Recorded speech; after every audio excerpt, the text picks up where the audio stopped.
President Kennedy was even given a turkey with a sign around its neck that said, "Good eating, Mr. President." But he showed mercy. And 20 years ago, this Thanksgiving, the first President Bush issued the first official presidential pardon for a turkey. Get off the air. Yeah, people started running, panic everywhere. A lucky turkey gets a presidential pardon. That turkey is so lucky. I've never seen such a beautiful turkey. Today's lucky bird and guest of honor is named Peas, along with his alternate name, Carrots. Two different shooters, two different cities. So we may never know exactly what was going on.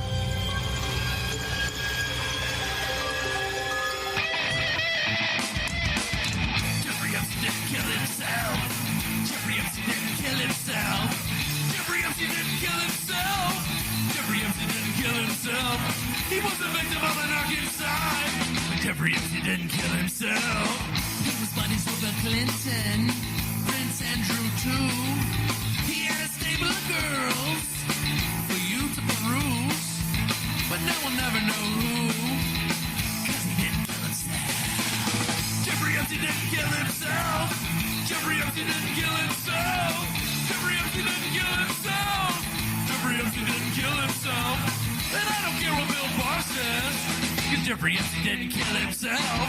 He had a big old plane, the Lolita Express, padded floors, and no Secret Service, but the feds know who flew. That's why he didn't kill himself. Jeffrey Epstein didn't kill himself. Jeffrey Epstein didn't kill himself. Jeffrey Epstein didn't kill himself. Jeffrey Epstein didn't kill himself. Well, Bob Mueller got a sweetheart deal, and Jeffrey Epstein didn't kill himself.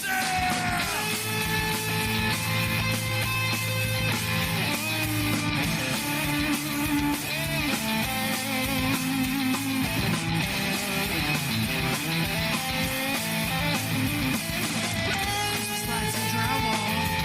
These things don't hang themselves. Christmas lights and drywall. These things don't hang themselves. And I know someone else who didn't hang himself. Jeffrey Epstein didn't kill himself. Jeffrey Epstein didn't kill himself. Jeffrey Epstein didn't kill himself. Jeffrey Epstein didn't kill himself. The sun walked twice shy. And Jeffrey Epstein didn't kill himself. He had a master plan for a master race. Eugenics and Ghislaine at his New Mexico place. But we'll never know who, 'cause he didn't kill himself. Jeffrey Epstein didn't kill himself. Jeffrey Epstein didn't kill himself. Jeffrey Epstein didn't kill himself. Jeffrey Epstein didn't kill himself. He was the victim of the exercise. Jeffrey Epstein didn't kill himself.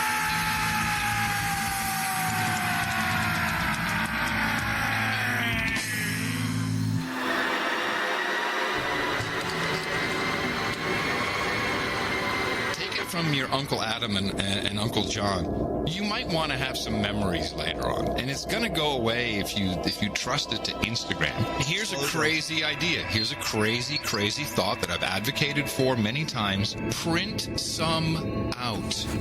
What you just said, I think, is a great idea. I've been saving photos all my life, and I know that at least one or two of my drives will never fire up again. Just take a couple, make a selection. You could put, 2 or 3 quote-unquote rolls on thumb drive and take it to Costco, and they'll print these things out inexpensively, about the same you'd have to pay for supplies to do it yourself, fairly inexpensively, and you will have these backups. And they actually, the gear that the big print guys have is a little better than what you generally have. Incredibly sad that they're storing this on Instagram, and that can go away. That can get deleted. You can get kicked off. Anything can happen. And just imagine, it's going to be an entire generation of children who get old and die, and there's going to be nothing left.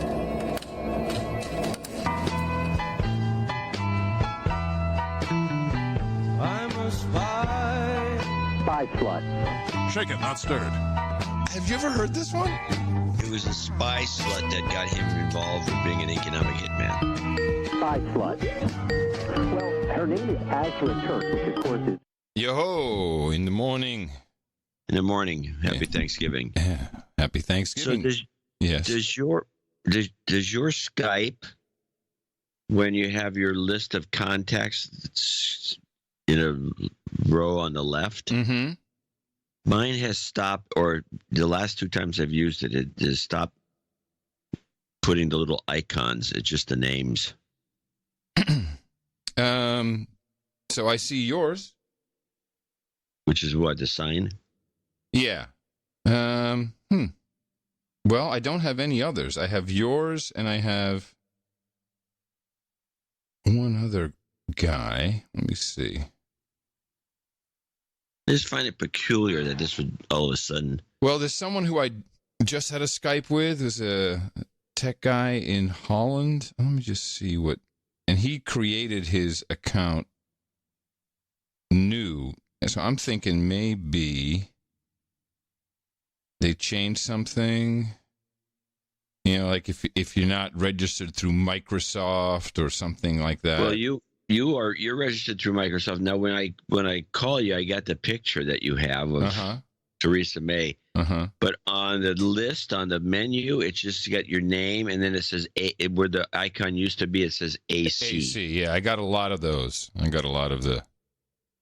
Well, you know what's happened here is your experience has been upgraded. It's streamlined. Do you have a complaint?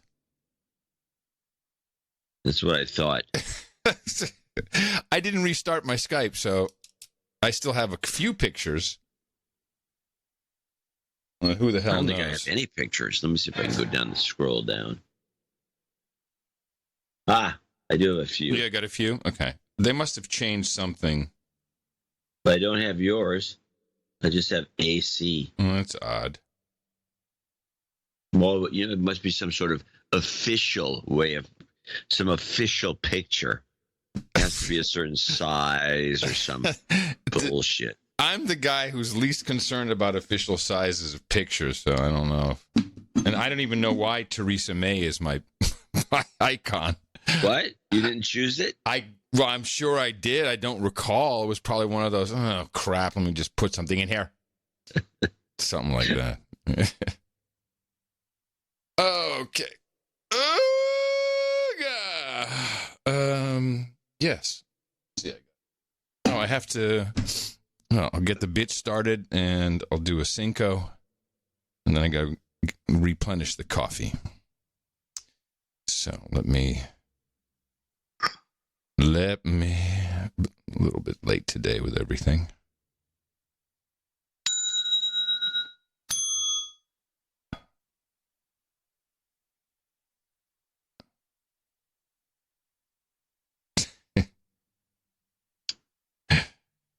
Oh, Darren O'Neill. Too much.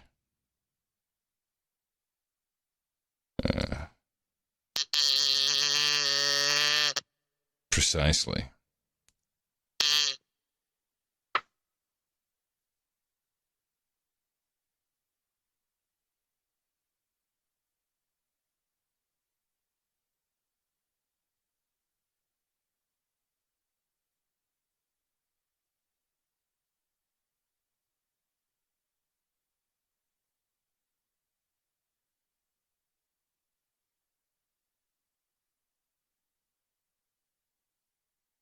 Okay, let's see. Where are we at, people? Fat lady! Yeah, that's pretty good. Fat Valkyrie!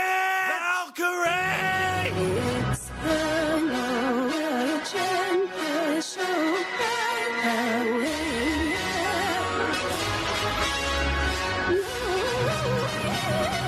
Okie dokie, everybody, here we go. Get ready because, there it is. Your bat signal has been deployed. That means it's time for another No Agenda show. Head on over to the troll room, noagendastream.com. Remember to retweet the tweet and boost the toot. 1194 is next.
what I wanted.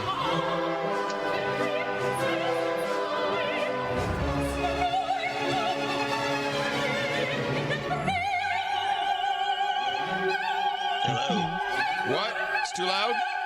No, I just noticed it. Okay. I'm getting coffee. I'll be right back.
Nope, it's not.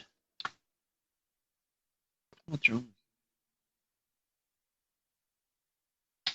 Up there.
Oh.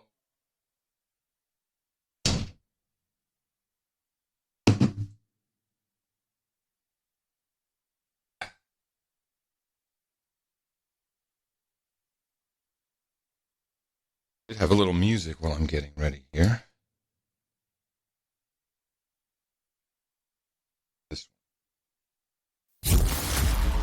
No Agenda with Adam Curry and John C. Dvorak.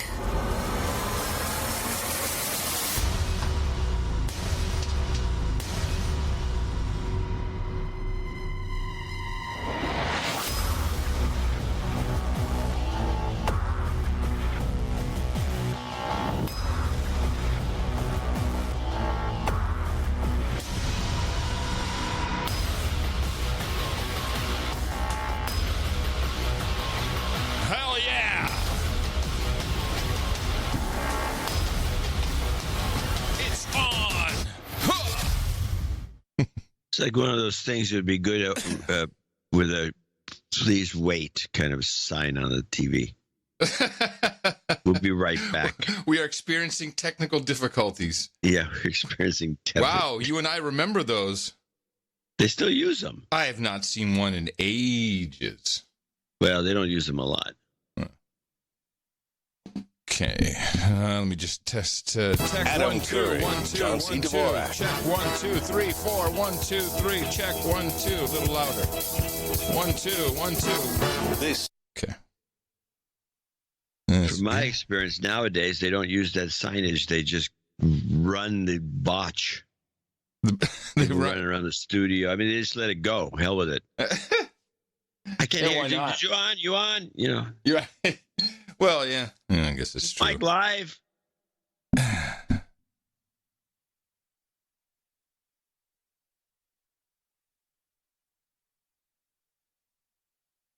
We'll do it live.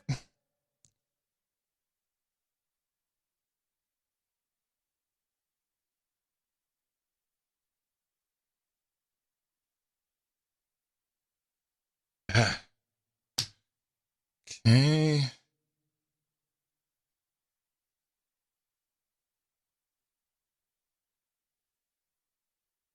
I have an itch under my foot. Wow. Yeah. That's odd.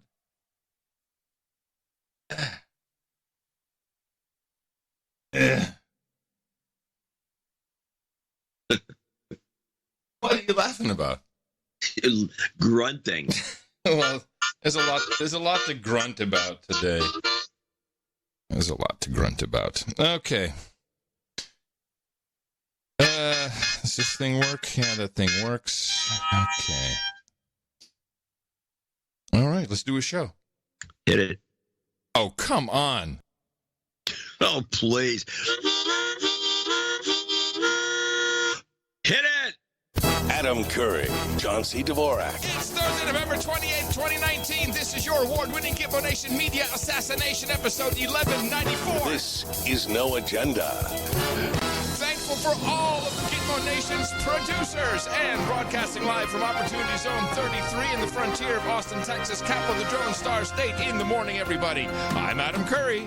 And from northern Silicon Valley, where I'm loving my Mint 19.2, I'm John C. Dvorak. It's Crackpot and Buzzkill in the morning. It's our biannual event, ladies and gentlemen. Every 2 years, Adam and John will try once again to install and live with Linux. And how are you doing? Well, a couple of things. One, have you run Mint? Mint Yes. 19.2? I did, and I had to install that and test it because its code name. Tina! Exactly. Like, that's a sign from the gods. I need to try this. Yes, I did try had a whole bit worked up for if you had not answered correctly. No, I knew this one. Yeah, I did. I built a virtual machine, installed it all. It's still a little too heavy for what I want. What you're running it now? Well, not at this moment because I still have the Skype issue. Oh, yeah, of course. But a couple of things I would recommend. People who are going to listen to this, they might as well do the following. Go track down Ultimate Mint 19. Oh, okay. It's on SourceForge, and it's a 3 gigabyte install that includes about 100 apps, all built in and all tuned. Stuff's pretty complete these days, isn't it? Well, this particular Ultimate Mint 19, which is a year old, But they claim that whoever's doing it, they claim that they will support it till 2023. Oh, it's the LTS. Yes, that's correct. Yeah, and it's live. It's live, so you can just boot it from the CD-ROM. Mm-hmm. But it's unbelievably complete. I know. It's got everything. It's got word processors. It's got everything. Once you figure out, first of all, you got to figure out where are all these apps, and then you realize they're all in the start menu. You know what I've noticed, and I have my own Linux experiences over the past few days, that because of the historical culture of Linux, because it's open source, allows for incredible customization on everything. I mean, you can reset key shortcuts, you can move stuff around, and of course, what this results in is a lot of preference panels and nothing. And you really got to learn it because you're like, well, it's like I'm using that clause mail. It's like, well, you have preferences, then preferences for this account, and then tools, and then you have all this other stuff. So, but once you figure it out, it's quite enjoyable because you can actually make stuff work the way you want it to work. Well, it's old-fashioned. Is that? And when I say old-fashioned, I mean old-fashioned in the sense of what you just described. That was, never allowed by the Mac users, and then no. And they'd always go back and forth with the PC users. Well, we can do this, we can do that, and we can do that. And then pretty soon we could do it, but no one would do it, and so it just all fell by the wayside. And now Linux comes back with that old-fashioned approach of, you want to do this, you want to do that. It has probably too many competing settings, and these are all kind of preset on the Ultimate Mint, which I would recommend people start with that. Yeah. But the another thing I ran into are these packaging operations. First of all, I found a Skype for this. I tested a Skype on Lubuntu. God, people are like, what the hell are these guys doing? I tested Skype on Ubuntu. We're off the deep end, ladies and gentlemen. It was actually pretty good. I didn't have any problems, didn't have any issues. Sound was good, at least on the test Skype service. Sounded good. Well, I should probably try this because Mint is supposed to be very amenable to Skype. But I wanted to put it through a Snap package. Yes, and so there's these overheads. So I'm looking into this, I said, what the hell is that? And I look up Snappy, on it's a plugin, it's a package manager. Oh, okay. Yeah. And then you can. Oh, wait a minute. Yes. Okay. Yeah. Snaps. There's a bunch of these. The problem I find that, Linux is confusing because there's a million distros and they're all competing with each other. I thought this was a great idea. You have a package manager that you just write code for that, and then you can put it on all the different distros. Well, kind of. Good the luck. Problem is the package managers went into competition with each other, and there's like 20 of them. Yeah, I know. And they all hate each other, and this doesn't work with that. That doesn't work with this. I'm still kind of an apt get guy. That's just. By the way, you don't even have to type -get anymore. Just apt. That's what I've used historically. I just kind of I'm kind of intrigued by this. There's app image and auto package and Flatpak and Zero install. No, I don't know about that one. Oh yeah, there's a bunch of these things. It's a nightmare. So what I've realized, and I tried XFCE. I tried the same Mint you have, and I really like the minimal install Lubuntu. It does have the full office. It's got your little players for audio and video and those kinds of things. But really, I'm email and a web browser, and I don't need it. No, I don't need any other apps. I don't do any photo stuff. And that's all, and it runs fast from the USB drive in a virtual machine, which is even more interesting. So there's another layer. I can't wait to get it installed on the hard drive itself, because then it'll really fly. It's fast. In fact, in some ways, and now I understand what the problem is with all these, like Windows, but particularly the Mac, made it so beautiful, so easy. Everything is smooth. And that's what's eating up all your resources. Not just that, but your screen is eating up all the resources. Just all this overhead, and I really don't care. The UI is just scroll bar. That's what the resources are for. Yeah, I guess. Anyway, that's your Linux update, everybody. Thanks for tuning in to... if there's anyone left on the stream. Well, happy Thanksgiving, John. Happy Thanksgiving to you, and happy Thanksgiving to everybody that's actually listening today. We probably don't have a lot, and we probably will have not a lot of downloads, but I want to thank everyone. Yes, and we need to do our traditional history of Thanksgiving, which is a no agenda I've history. added something new to it. Ooh. So I'm looking over my, I'm the Grinch of Thanksgiving, and I just want to mention, I'll read it from an old blog post from 2005. I'm always amused by the cock and bull story about Thanksgiving, about pilgrims, maize, turkeys, and Indians, when the holiday stems from an Abe Lincoln proclamation at the behest of a magazine editor. The road to today's Thanksgiving has a rocky road, in fact. I'm not sure when the baloney began about the pilgrims and the Indians actually took hold in the folklore, but I find it offensive that it's taught in schools as fact. I'm noticing that it's considered fact by everyone. Now, did you hear Trump's version of? Oh no! You have a clip? Yeah. He did the history of the pardoning of the turkey, which goes back to Lincoln, and then of course. Yeah, now my understanding is actually George Bush that really invented that. Listen to this. As we gather this week with loved ones across our beautiful land, we give thanks to God for the many gifts that He has bestowed upon us. Today, we also come together to honor the beautiful feathered friend, the noble turkey. Now, that's a beauty.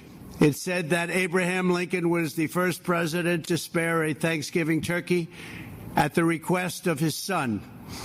In 1947, President Harry Truman accepted the first annual national Thanksgiving turkey. In the decades that followed, presidents from Kennedy to Reagan would show mercy to their birds. But it was George H.W. Bush who first issued an official pardon. In keeping with that tradition, today I will issue a pardon. Now, did you see the pardon ceremony? I saw only the part where he went after the guys trying to impeach him. Yeah, I'll just play it out. To a pair of very handsome birds, Butter and his alternate bread. That would have been funny if he went diamond and silk. That would have been really cool. That's true. Look at you. Their names were chosen by the students of Harold's Christian Academy in North Carolina, great state. Thankfully, bread and butter have been specially raised by the Jacksons to remain calm under any condition, which will be very important because they've already received subpoenas to appear in Adam Schiff's basement on Thursday. Now listen to what he says. He said, you know how whenever he's bitching about something during his campaign, during his rallies, he'll say, "It's true. It's true." And he does it here. He does the biggest lie that everyone knows is a lie. Basement on Thursday. It's true. It's true. It just says it's true. Just so you know, it's true. Hundreds of people have. It seems the Democrats are accusing me of being too soft on turkey. But bread and butter, I should note that unlike previous witnesses, you and I have actually met. It's very unusual. In any event, I expect this pardon will be a very popular one with the media. After all, turkeys are closely related to vultures. I don't know if I like that line, but there is a little truth to it. He's critiquing the writer's room on the fly. I don't know if I like that line. I don't know if I like that line. Hey, you could have edited it earlier. No, he's cold reading his jokes. Well, and I want to get back to Thanksgiving, but I just have a short clip. He did this rally in Sunrise, Florida, and he signaled something spectacular, which a number of producers caught. And I was very surprised, and I can't decipher it. Have a listen. They like to try and demean, always by saying, well, this and that. Let me tell you, we're winning. You're smarter. You're better looking. You're sharper. And they call themselves elite. But if they're elite, then we're the super elite. It's true. It's true. It's true. It's true. They talk about these people that are elite that are running. I mean, have you been watching these debates? What's elite about that group? What's elite? There's nothing elite. But we're doing great. We're going to have a tremendous victory. But when I have a perfect call, think of it, 33, what they get away with. And don't forget. Now, explain this to me. He throws a code 33 in the middle of a sentence for no reason. It makes no sense. Listen again. Wait. What's elite? There's nothing elite. But we're doing great. We're going to have a tremendous victory. But when I have a perfect call, think of it, 33, what they get away with. 33 what? Wow. He's just throwing in the 33. The thing is, it was so well done. I didn't catch it the first time, as we point out on the show endlessly. Yes. You have to listen to and things I guess more than once. Because I wouldn't have caught that unless I'd clipped it and then played it. Listen one more time. Yeah. Victory. But when I have a perfect call, think of it, 33, what they get away with. And don't... 33, that's a magic number. It's the magic number. I find it peculiar. All of a sudden, he throws in a 33, just a random, loose. Just like I'm talking to you right now, 33, and the next thing you know, I've just. It doesn't make any sense anyone would do that unless there was a reason. After the show, I'm going to have to just talk 33, and then throw 33 in. Maybe he was saying something in reverse speech. Maybe I'll have to reverse it after the show. Listen. I don't know. I found it extremely odd. Huh. Anyway, back to Thanksgiving. Back to Thanksgiving. Yes. So Thanksgiving is a holiday was kind of created. It was they did have one dinner apparently in the 1600s with some Indians, and there's some cartoons about it. But it's propagated as some sort of a celebration that began back when. In fact, it was referring mostly to Thanksgiving for the soldiers who weren't killed in one of these wars, especially the Civil War.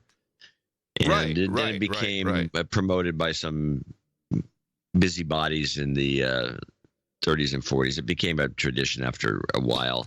It was more of a patriotic thing around the turn of the century. And I put a couple of pictures in the newsletter showing this. There was a lot of flag waving and stuff that goes on. It's been kind of that's been kind of denigrated, and now there's even talk of this thing called Friendsgiving. Well, and you made a very good point in the newsletter, and as I was reflecting upon that, the transition from Thanksgiving to Friendsgiving is perhaps part of really a globalist movement. I mean, it's not much different than trying to diminish and really get rid of the Dutch tradition of the Black Pete's. Christopher Columbus, it used to be a big deal, particularly with some immigrant groups. Now he's a racist, and it's Indigenous Peoples Day, murderer, slaver. So it appears more to be a global push to just remove any national traditions that you may have, because we are the world, we are the children, we're all one global family, and this has to go. And the Friendsgiving, it really removes at least the original idea of, hey, we went through some hardships, we almost died, and we made it, we came out the other end, and here's this great country, which, true or not, doesn't matter. That's the story. Like Santa Claus isn't real either. But we still have traditions and stories and stuff, and there's a meaning behind it, and the whole idea of a thankfulness. But it's the wrong part. It should be you can't even do it that way. I mean, Thanksgiving is you're giving thanks. And what are you giving thanks for? Well, stuff in your own life. And like today, if today were Friendsgiving, it wouldn't make sense for me to say I'm really thankful that my dad passed away yesterday. So I'm thankful that he literally passed away. He slipped away. And I'm thankful he was my dad. Friendsgiving, couldn't even mention it. I didn't know that about your dad. Well, that's true. I'm sorry for your loss. You never see him, but he's. How long did he live? He was 80. I'm very happy. Yes. Yeah, I'm very happy that I saw him a couple months ago on one of my trips. Good. Yeah, no, I saw him, and I hadn't seen him in years because he was the last 10 he was in a home, and the last 3 he was toast. Yeah, from what I understand, quite the character. Well, I have a lot of his humor, his timing. I look in the mirror and I'm like, oh man, I look like him too. Damn it. At least, but he had all his hair. Kept his hair. But back to your point, yes, it was a Friendsgiving. And in other news, it was Friendsgiving. I'm disappointed you didn't say love and light. That would have made me feel a little better. I never say that because for some reason I can't pull it off. Yes, Friendsgiving. Yeah, you wouldn't be able to give thanks for anything. But they're gonna. What's gonna happen is they're gonna reverse engineer this into some sort of an international harvest festival. So it's a harvest fest, and let's see how that harvest. We'll have to see how that goes. Not that I have a clip, but following on with the Dutch, the Germans and the French farmers are now blocking highways all over Western Europe with their tractors because they're done with it. They're done with all of this. There may not be a harvest anymore. Well, I don't know what's going on with their because every tractor in France apparently is on one of the freeways in Paris. What do you mean? I mean, have you seen those pictures? I mean, there's thousands and thousands of tractors. Well, those things should be out tilling. Germany had 8,500 tractors. I mean, it's fantastic. The farmers are revolting. It is a farmers' revolt, and no one is paying any attention to it. We are. Well, okay, you're right.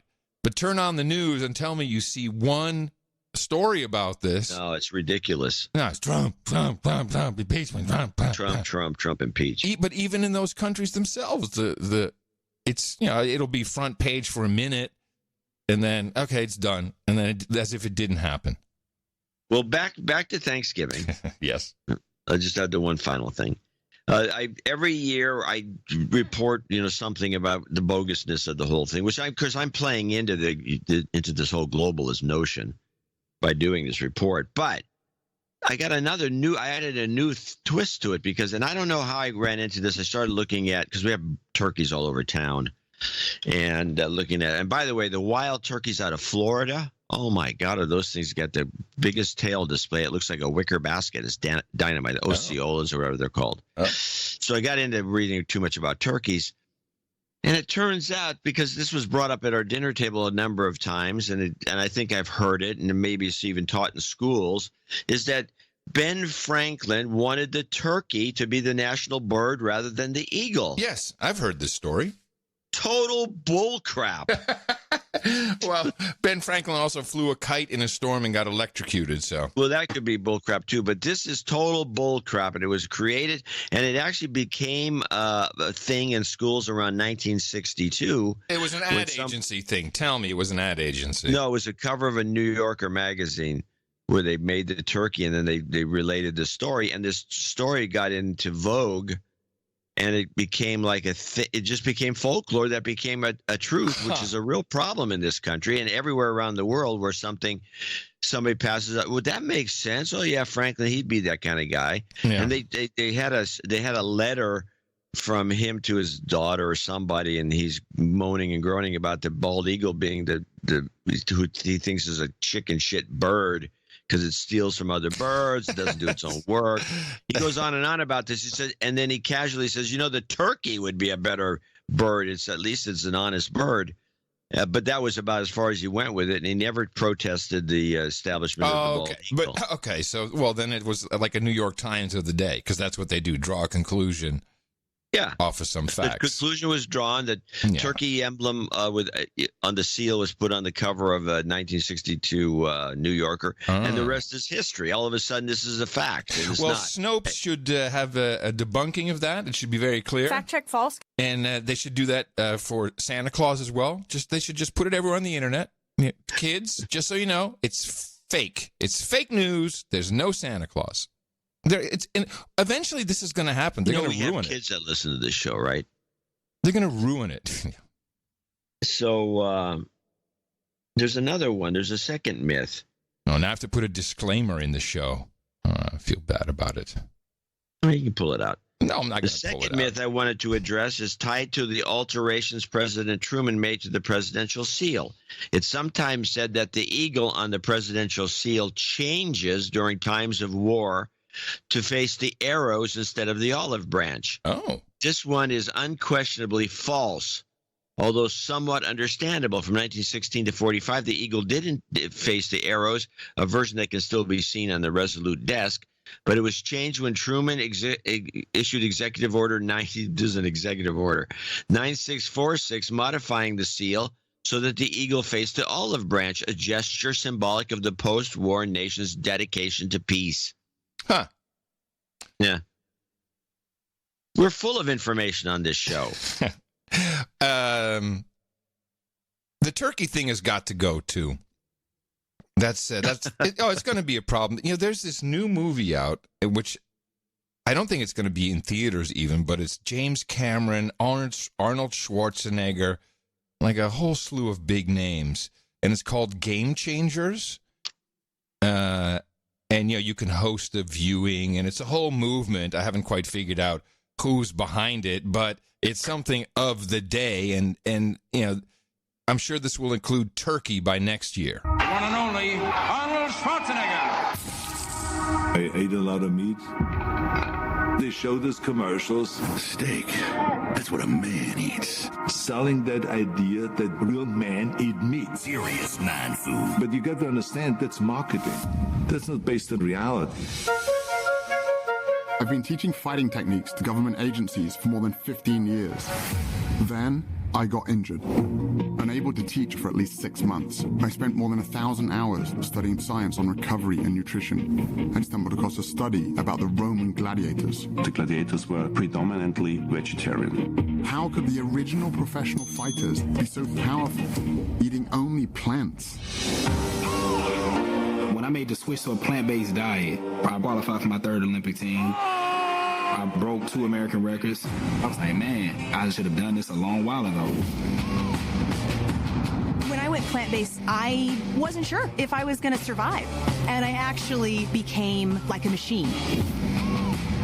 One of the biggest misconceptions in sports nutrition is that we have to have animal protein to perform at a high level. That's just not true. Someone asked me, how could you get as strong as an ox without eating any meat? And my answer was, have you ever seen an ox eating meat?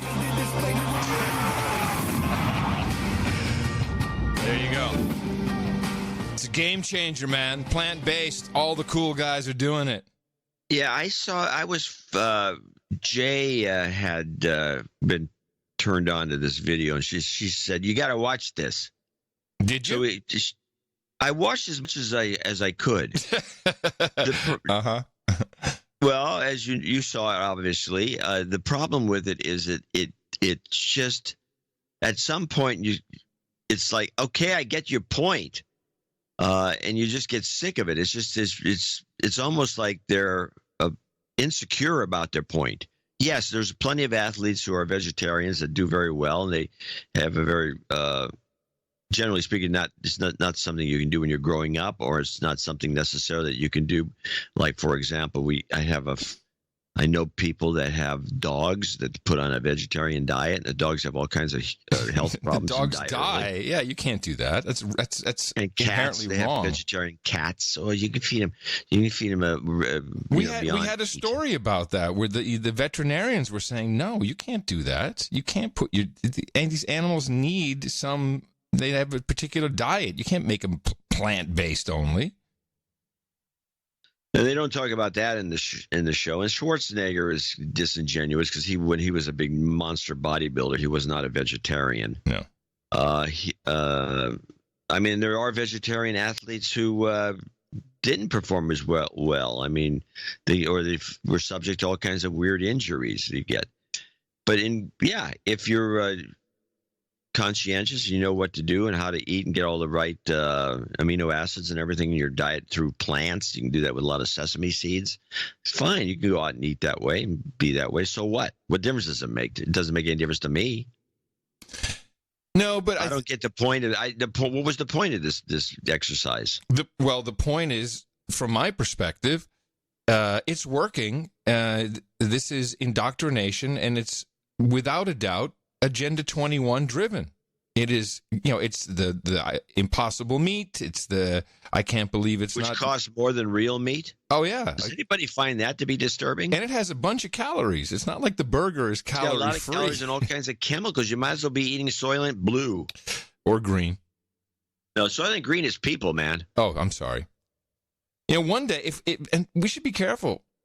The dogs will turn on us eventually. People don't understand this.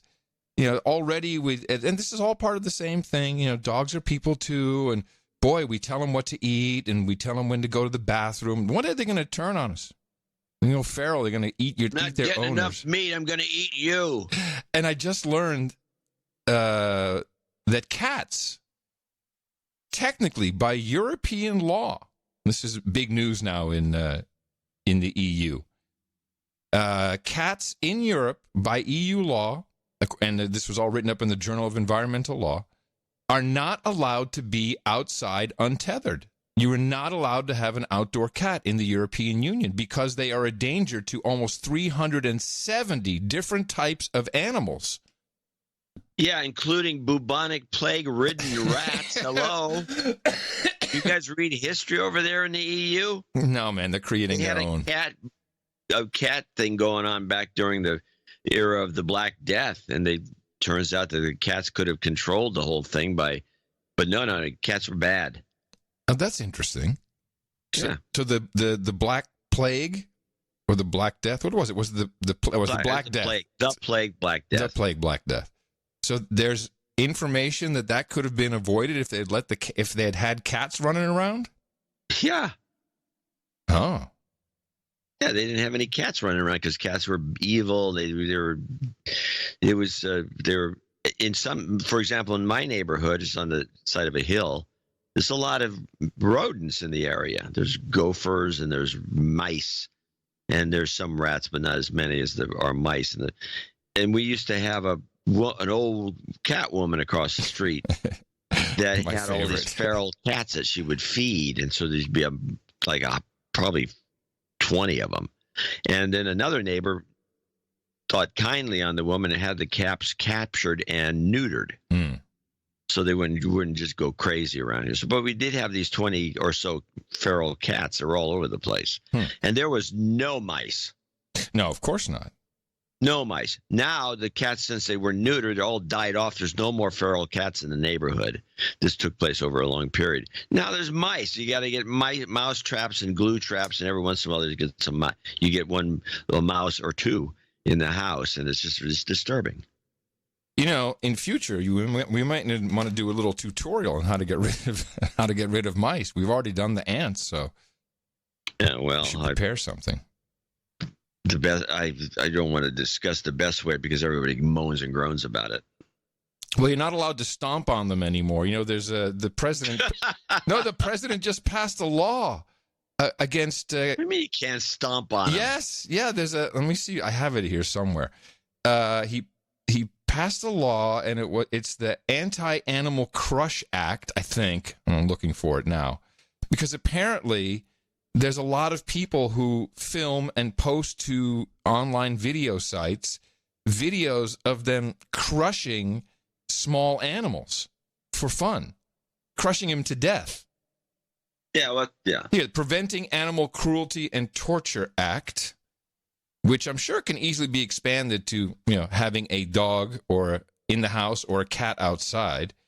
Yes, it's the PACT Act. Here it is. It should be unlawful for any person to purposely engage in animal crushing in or affecting interstate or foreign commerce or within the special maritime and territorial jurisdiction of the United States.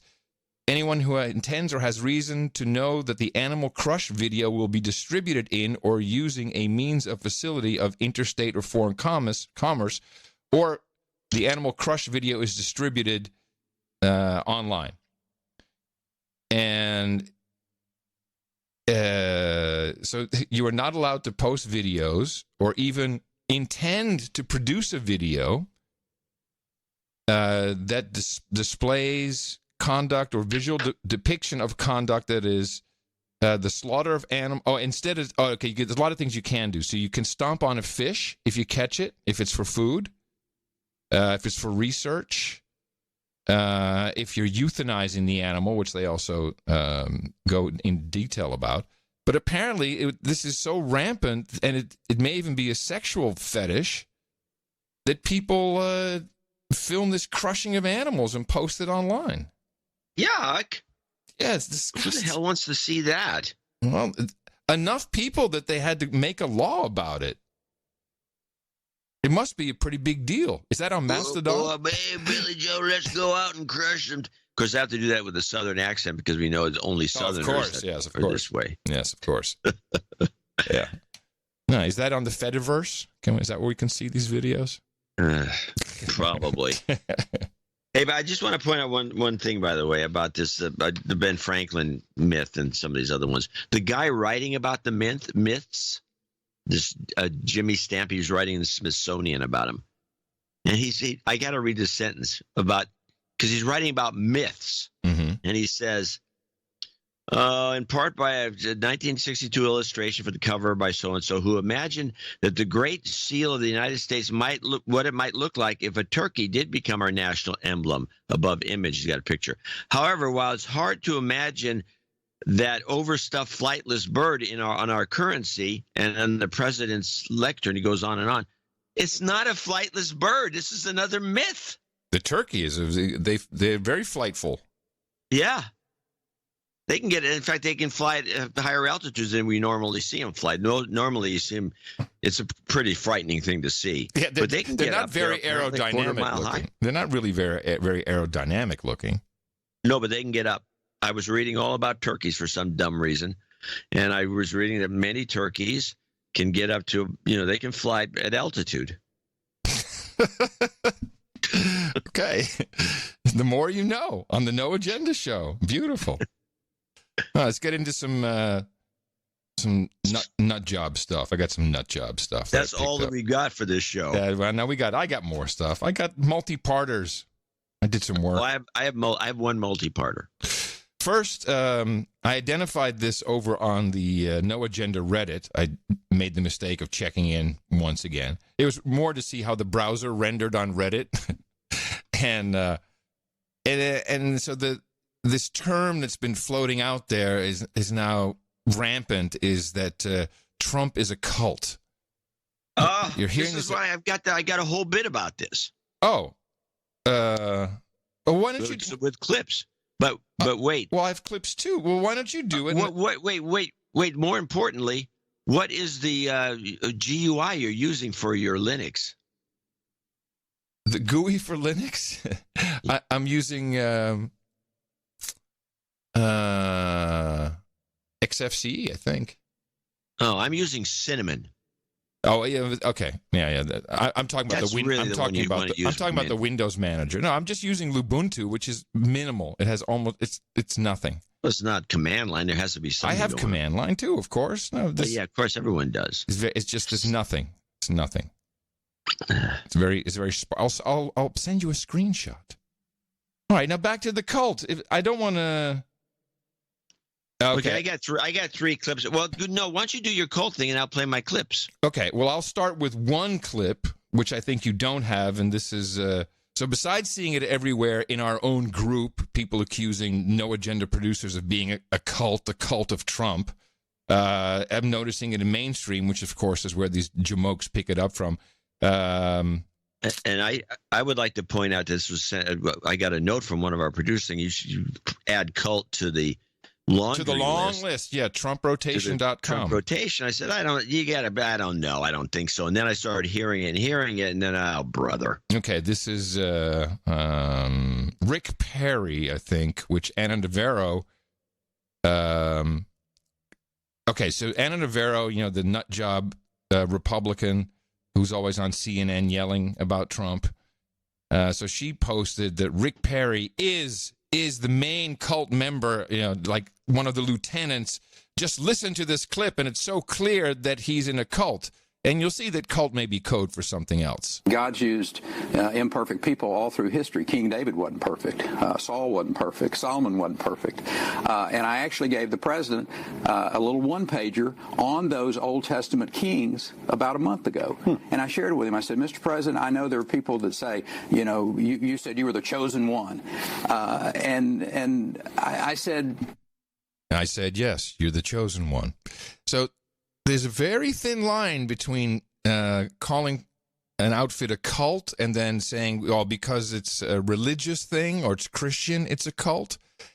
And what Perry used there were terms used specifically by the family. Have we talked about the family?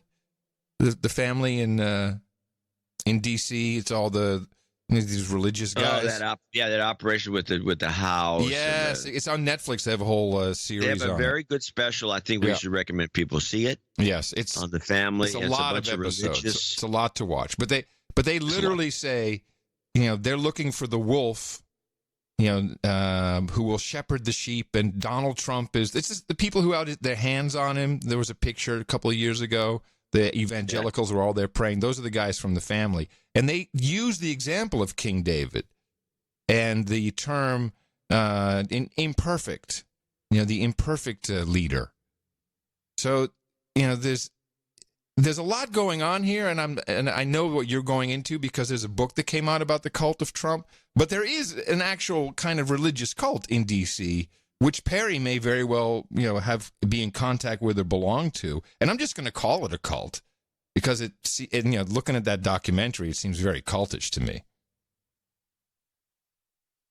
I agree. It's a very cult-like operation. It's mainly one charismatic leader that runs it, and he's the guy who would make it a cult. If it wasn't for him, it was just a club. But he just didn't he just die? Different. Didn't he just die recently? I think he did. Yeah. So now it's just going to be this situation that happened with the Church of Scientology, where you have a bunch of guys scrambling to take over the place. Right. With the one guy emerging who's worse than the original. It was Doug Coe, C-O-E. Doug Coe was the guy. Coe, right. Yeah. And Doug Coe, he died 2017. And he always stayed in the back. He was really interesting because he was one of those guys who people should watch this special. It's interesting because he went out of his way to stay in the background. Yeah, very, very low key. But he's everywhere, man. Every president. But now, they could. This could be a part of outing them. I don't know. I'm just feeling there's a lot of stuff, and I hear Perry using these exact terms. Got me suspicious. Well, I have a different explanation that was brought up, and you want me to play my clips? This is the seltzer water guy on CNN. Yeah, I saw this interview. And so he starts off by introducing a guy who wrote the book you just discussed. And let's play clip one. She talked about his claim that Trump supporters are in a cult. Just last week, Dan Rather said he thinks support for Trump seems increasingly cultish. And this weekend in the Washington Post, Trump critic and Republican strategist John Weaver said the GOP is not a party anymore in the traditional sense. It's a cult. But none of them are mental health experts. Stephen Hassan is. He's out with a brand new book called The Cult of Trump. He has firsthand experience escaping the Unification Church back in the 70s, and he's decided to write this book because he believes there's something seriously wrong with our politics. So there's a guy who's, of course, immediately equating cult to a religious organization. Sun Myung Moon. Yeah.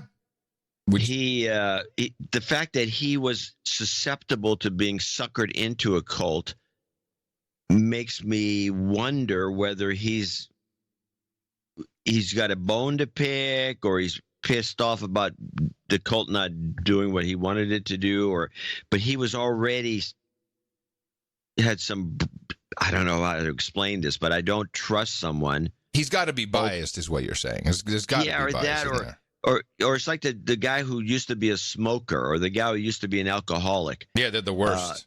They're the worst because ex-alcoholics are the worst. Why are you drinking? You shouldn't be drinking. Ex-alcoholics, I hate them, man. They're the worst. They are. They clean up their act, and then. I don't drink. I don't know why you drink. Why do you drink? Nobody should drink. I don't drink. You don't drink. You shouldn't drink. I drink. I don't drink. John, and they go on and on about it. I've been so, and then they brag about how long they've been sober. I just want to say, I've been sober for 5 years. Why are you drinking? People who are sober are to be applauded. I do want to say that. Well, I'm glad that they're sober, but I don't need the aggravation personally. It's like vegans. I'm vegan. Yeah. Again, same thing. But vegans are probably worse, let's face it. No, there's only one thing worse is when you say, I'm a podcaster. I mean, you might, geez, well, couldn't you be an ex-alcoholic? I mean, okay, you're a podcaster. All right.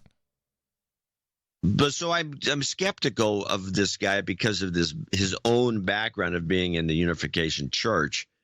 And then he's going to tell everybody else what's going on. But, and he's a Trump hater. It's pretty apparent when you listen to clip 2. So I define a destructive cult as an authoritarian pyramid-structured group with someone at the top who claims to have total power and total wisdom that uses deception and control of behavior, information, thoughts, and emotions to make people loyal and dependent and obedient followers. So for me, the issue of between an ethical, healthy cult where you're free to think and free to leave versus a destructive cult, I'm referring to Trump's organization and followership as a destructive cult where people are being fed propaganda and they're not being encouraged to think for themselves. They're not being encouraged to really explore and look at the details and arrive at their own conclusion. Much of what they're hearing is emotionally driven, loaded words, thought-stopping and thought-terminating type cliches like fake news or build the wall or make America great again. You say the president is using mind control, but how's that provable?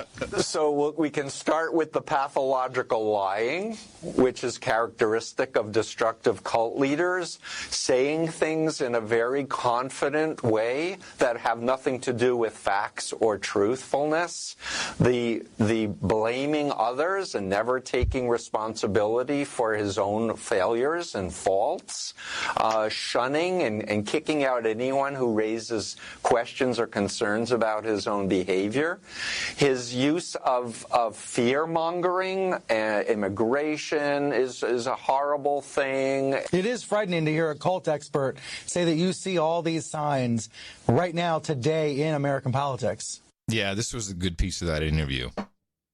Now, a couple of things. One, he says it's a cult is something you can't leave.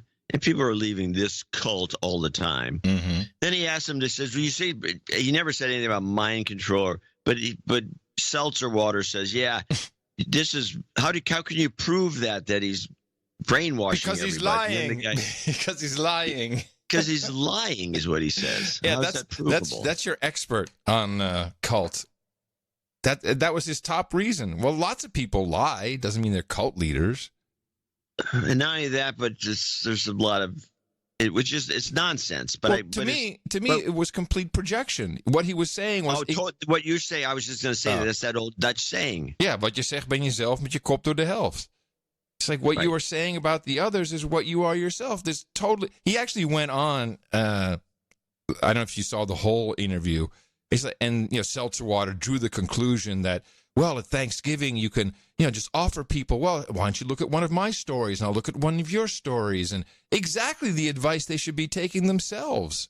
These people in particular. I refuse to listen to Rush Limbaugh. Yes. Oh, yeah. There's a lot of that. That's the common thing. You hear stuff like that. Yeah. I don't refuse to listen to anybody. So, in fact, I've been listening to one of these guys. I can't remember his name, but he's a left-wing talker. You've been listening to me for 12 years. I mean, there you go.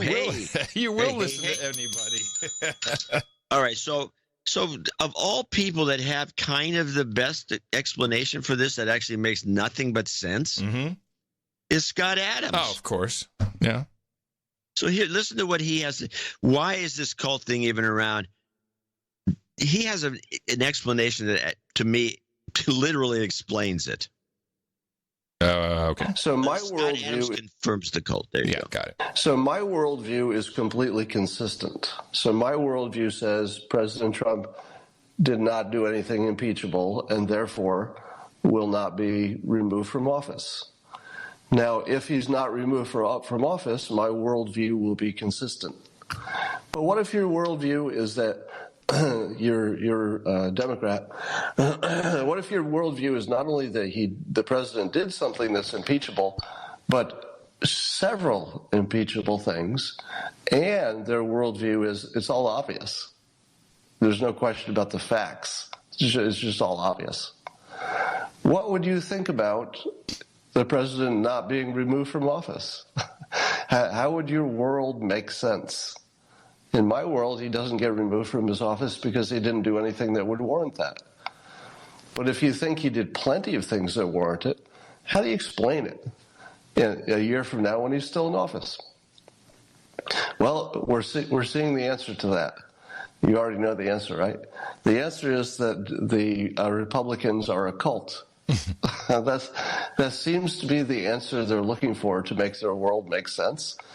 Because if Republicans are a cult and not looking at reason, then that makes sense, because the Republican majority in the Senate will never vote to support impeachment, but not because there's not evidence, according to the Democratic view of the world. It's because it's a cult. Yeah, it's simple, but yeah, I mean, it's like a desperate last ditch effort. And I don't know how this. I mean, it's obviously the coincidence of this guy showing up with his book makes a lot of sense. I mean, it's just whoops, and there's this guy, and everyone's calling Trump a cult. So do you think it started with him, or was it started? Is it just one of those things that swells up, or was it coordinated? I think it's been building. Yeah. Because listening to the libjos, your liberal journalist that friends, Putin's running the country. Their worldview is so skewed and irrational and wrong that, for example, and I would like to remind new producers to the show, the libjos, which is short for liberal journalists, libjos. Two very famous writers, one of which is a journalist who wrote for the big publications, the big papers, and you have continuous contact with them. For some reason, they find you humorous enough to clue you into their thinking, because, of course, they'd never listen to No Agenda. Because they're trying to convince me that they're right. Yes. This is what they do. Good. Yeah, it's very nice. So they have they've had this worldview that, like Scott Adams said, that is wrong. And for example, a year ago or longer, they were convinced, and most of them were convinced, especially by the beginning of this year, that Trump would quit. Yes, we played the clip. All the liberals are thinking, oh, he's going to quit office. Oh, the walls are closing in. Oh, he's the. Whatever that one clip where he had 1 million people going on and on about it. Yeah. It's a bombshell. This is the end tipping of the Trump point, the administration. beginning of the end. Yeah, all of that. Right, the beginning of the end. And so the two libjos were convinced that by the end of this year, he would have quit. Well, it's not over yet. We still have a whole month. And of course, I won bets during the election period that when he was running for office, when he was first running in 2016, they were of the same kind of mindset, thinking that, oh, he's going to quit, he's going to drop out. And it wasn't like there was thinking whether he might drop out. No, he was dropping out. Yes. And he did drop out. So this is what Adams is referring to, where you have your worldview. You have to look at what you've decided is reality, and how's the end result coincide with what it should be based on your reality, and it's not working out. No. And so you're running, it's not what they're expecting that isn't happening, so they're looking for other excuses. So there must be some reason for this, and now the cult thing pops up. Well, then kudos to Democratic Representative Lawrence, who is backpedaling on her decision for impeachment. She apparently there's pressure coming or something, and she's not using the cult meme. Let's go now to Democratic Congresswoman Brenda Lawrence, who sits on the House Oversight Committee, that are getting a lot of attention about this issue of impeachment and what to do here. Here is part of what you said about President Trump. Let me just play it so viewers can hear it. We are so close to an election. I will tell you, sitting here knowing how divided this country is, I don't see the value of taking him out of office, but I do see the value of putting down a marker saying his behavior is not acceptable. I want him censored. I want it on the record. So she's calling for a censure, which is an official. It's kind of the same thing that impeachment or articles of impeachment are. But really, censure is just like, well, bad boy, we disagree with what you did. That the House of Representatives did their job. You say there, I want him censured, and you don't see the value of taking him out of office, referring to President Trump. What exactly do you mean by this, Congresswoman? But the discussion was, will the Republicans in the Senate go through and impeach the president? There seems to be no giving in that. Right. But the thing that keeps me awake and troubles me, and what I was talking about, is that there is actually a movement to resolve the president of any wrongdoing. We cannot afford that to happen. But in the Senate, instead of possibly absolving him, you'd rather they not vote on remove or not remove, that they vote on censure him in the Senate. Yes. Privately, the Republicans are saying, yes, it's not right. He's done something wrong, but it's just not impeachable. We have to put a marker down. So I'm going to do my job in the House. And when it gets to the Senate, I was putting out there that this is a way for history to reflect that this president and any president from now on, this is unacceptable, and that we will not tolerate it, and that we will say, as the checks and balances in our government, that we did our job. See, this is now where it's going. She said it 3 times. We did our job. We did our job. Everyone needs to know that we did our job. We did our job. We did our job. Don't be mad. Please don't be mad. We did our job. And she's going right around the cult thing. She's not even talking about it. She's going straight for. She's in what I would call the proto-cult camp. Oh. And you as soon as I mention this, you'll recognize it. The proto-cult camp won't come out and just say they're a cult. It says that they're privately. Oh, yes. Privately. The Senate Republicans are privately against Trump. You're right. Privately hate Trump. You're right. It's there. I could have caught it. Damn it. Yeah. So she slips it in. Yeah. Thing. Did you see Schiff? Do you see Schiff backtracking? Oh, he doesn't know what to do with himself. Poor guy. Poor guy? Yeah, I mean, really. I mean, he hasn't been able to shed his skin, apparently. Oh, okay. His eyes are popping out because of it. His eyes are popping out. Yeah, that's true. That's true. Well, he was on Jake Tapper's show. I like Jake Tapper. He's always had an edge to him. He's pushing back, and Schiff just pulls out the biggest chicken shit excuse ever. If the facts aren't contested and your committee is writing up the report and you don't, at least as of now, have any scheduled witnesses or depositions, do you think President Trump should be impeached? I want to discuss this with my constituents and my colleagues before I make a final judgment on it. What? Okay, you get clip of the day for this catching me on this one. Clip of the day. Oh, I knew you'd like it.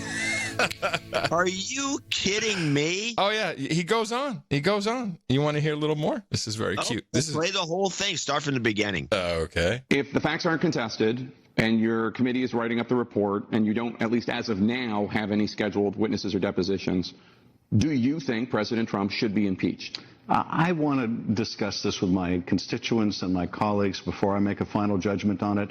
But there are a couple really important things we need to think about. And one is, are we prepared to say that soliciting foreign interference, conditioning official acts like $400 million of taxpayer money, White House meetings to get political favors is somehow now compatible with the office? Because if we do, it's basically carte blanche for this president and anyone who comes after him. But are we also prepared to say that Congress will tolerate the complete stonewalling of an impeachment inquiry or our oversight? Because if we do, it'll mean that the impeachment clause is a complete nullity, and more than that, our oversight ability is really an ability in name only. But if that's your view, and you've also said that this week's testimony, quote, goes right to the heart of the issue of bribery, and you've also said that what you've seen is, quote, far more serious than what Nixon did, explain to me how you have not come to the conclusion that the president should be impeached. I mean, it sounds like you think he should be impeached. Well, I certainly think that the evidence that's been produced overwhelmingly shows serious misconduct by the president. But I do want to hear more from my constituents, and I want to hear more from my colleagues. This is not a decision I will be making alone. But at the end of the day, this is a decision about whether the Founding Fathers had in mind this kind of misconduct when they gave Congress this remedy. And I have to think that this is very much central to what they were concerned about, that is a unethical man or woman takes that office, uses it for their personal political gain, sacrifices the national security to do so. If that wasn't what the founders had in mind, it's hard to imagine what they did. Wow. Yeah, so he did fail because now I guess next week the judicial oversight, the Judicial Committee with Nadler are now going to do some more hearings. This thing is falling apart at the seams. It didn't work. He didn't get, the outrage. People aren't on the streets. There's no farmers with tractors. Get rid of Trump. There's nothing going on. Get rid of Trump. None of that. None of it. And he even admits that none of his witnesses had any facts. They didn't see it, didn't hear it. In fact, the only argument he has, if you recall, what's the guy's name? Mulvaney, Trump's new chief of staff, who did mess up, and he went in front of the press and went, "Oh yeah, quid pro quo happens all the time. It's get over it, grow up." Which, yeah, of course we understand what he's saying, but it's like, here's some red meat. Hello, angry media machine. What an idiot for him to do that. Have any witnesses testified that the... Well, it was, Well, he thought it might work. Hey, let me, do you want... thought common sense would reign. Yeah, I'll just play that one bit. Have any witnesses testified that the president himself explicitly linked a White House meeting or the $400 million in aid to an announcement about these investigations? Yes. That's a lie. Not a single witness did that, but he calls Mulvaney a witness, who, of course, was not a witness. $100 million in aid to an announcement about these investigations? Yes, the president's own chief of staff, the person who meets with the president every day on live camera, admitted exactly that. Yeah, except he wasn't a witness, and he didn't admit exactly that. Vis-a-vis the most serious, and that is the military aid. But look, what Ambassador Sondland did say is everyone was in loop on the preconditioning of the meeting that Ukraine desperately... Yeah, whatever. Blah, blah, blah, blah, blah. What an incredible douche. Wasting our time with bad television. There is almost no crime bigger in the United States. We invented that. And you ruined it. You made bad television. That's for sure. It did not consult us. Had just no idea what you were doing. No arc of tension. Just worthless. Whoa. Oh, no. It could happen. Here's the slope. I got a Democrat here who's going to explain exactly how it will work, how your prophecy, John C. Dvorak, the man who predicted Hillary would run again. How many years have you been saying this now? Well, when was the election over? This is Robert Patillo. He's a civil rights attorney. He's a Democrat, and he explains, in fact, the question was, because he's been a believer in this theory, and do you think that Hillary can still step into this race? Well, I think the odds are actually higher now than when we spoke before that she'll get in. Let's understand the recent polling shows that there's a four-way split at the top of the race, and we may very well have four separate winners for each of the early primary states. If Mayor Pete wins Iowa, Bernie wins New Hampshire, Joe Biden wins South Carolina, and then Warren wins Nevada, then that means going into Super Tuesday, you have no clear frontrunner. Hillary Clinton has 100% name recognition. She has a formidable fundraising base. She has a clear reason to run a rematch of 2016 where she won by over 3 million votes and now has a ground game to actually win the Rust Belt. If Joe Biden isn't able to lock down this nomination within the next 2 months, then there's really no reason for her not to jump in prior to Super Tuesday. Yeah. So you have a ground game which is in place from the HRC 08 campaign.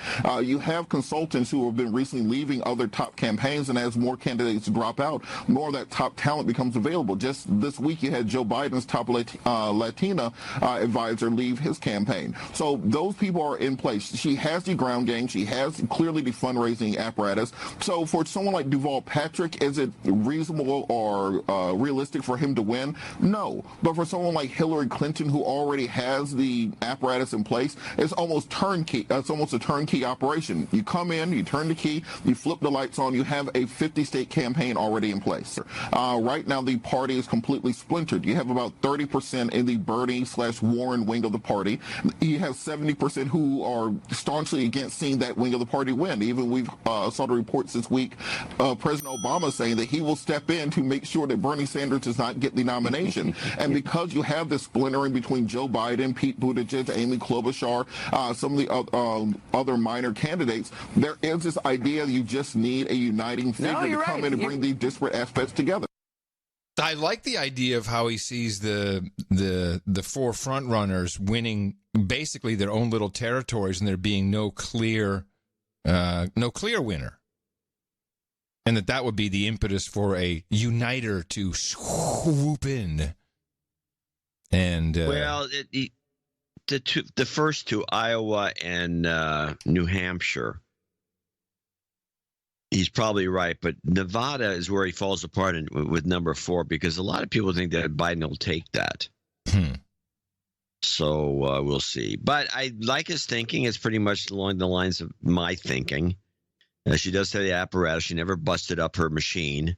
Right. Never busted up the machine. She's still in place, ready to go at the drop of a hat. She still has all these adoring fans. She has like California, for example, all the women here that are Hillbots are still here. They haven't changed their minds. They're not no longer Hillbots. They're still thinking she got gypped.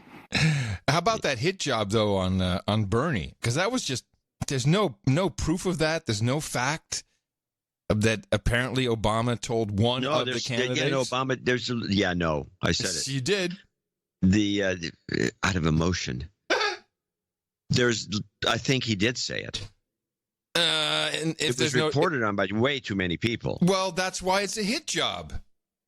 Oh, it's a total hit for Bernie. Yeah, but it was reported as he said it to one of the candidates, but we don't know who it was, and we know that Mary Pete said it's just a hit job. But it's a hit job. The newspapers, okay, first of all, let's line up who's on whose side.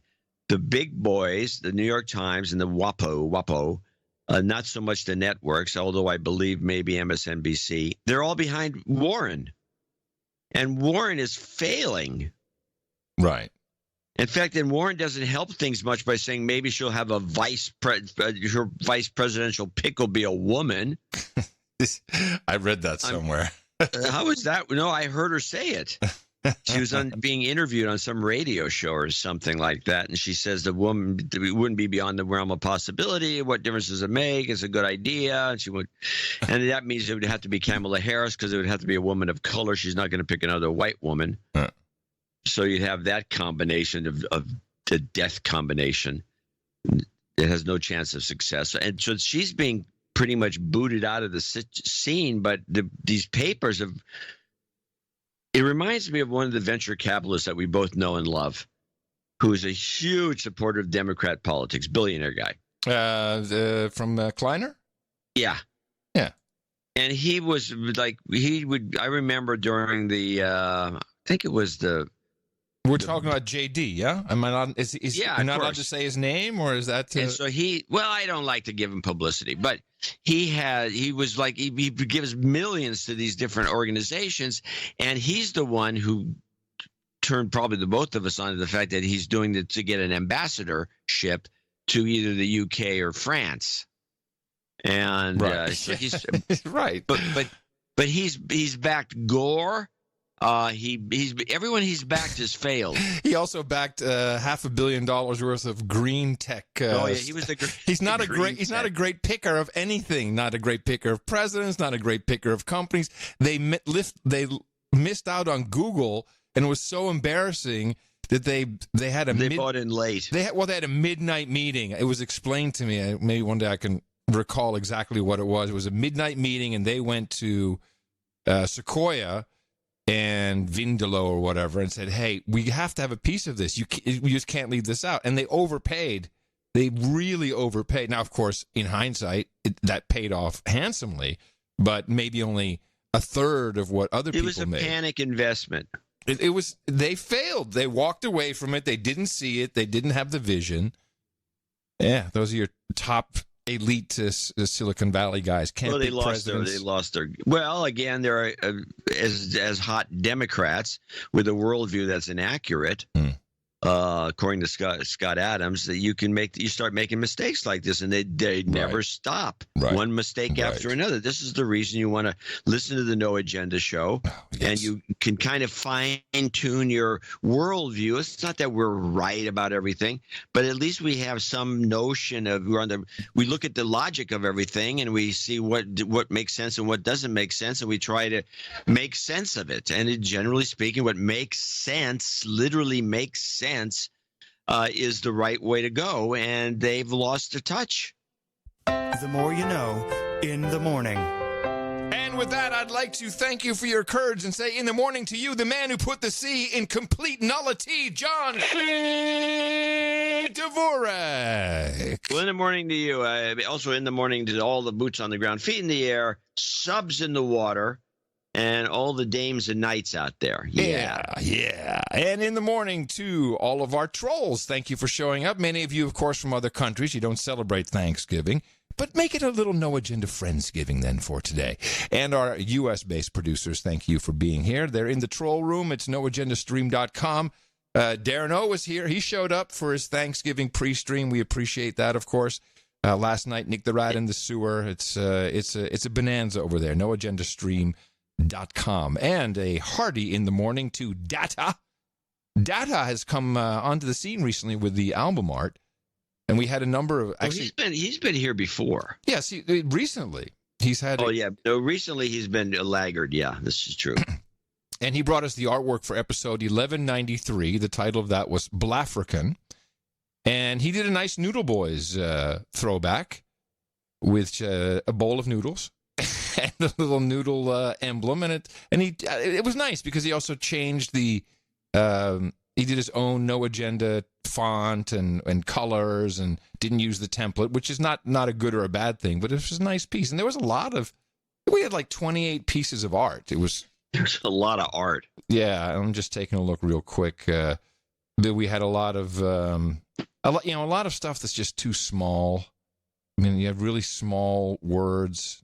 You got to remember that when these things go down to you have to, if you can't read it at 200 by 200. Yeah, it's actually or 320 at least. 256 is the size of is about the size that you're gonna be looking at. So, it's so it has to, you can't get you can't put War and Peace in one of the artworks and actually get away with it, or in the donation notes for that matter.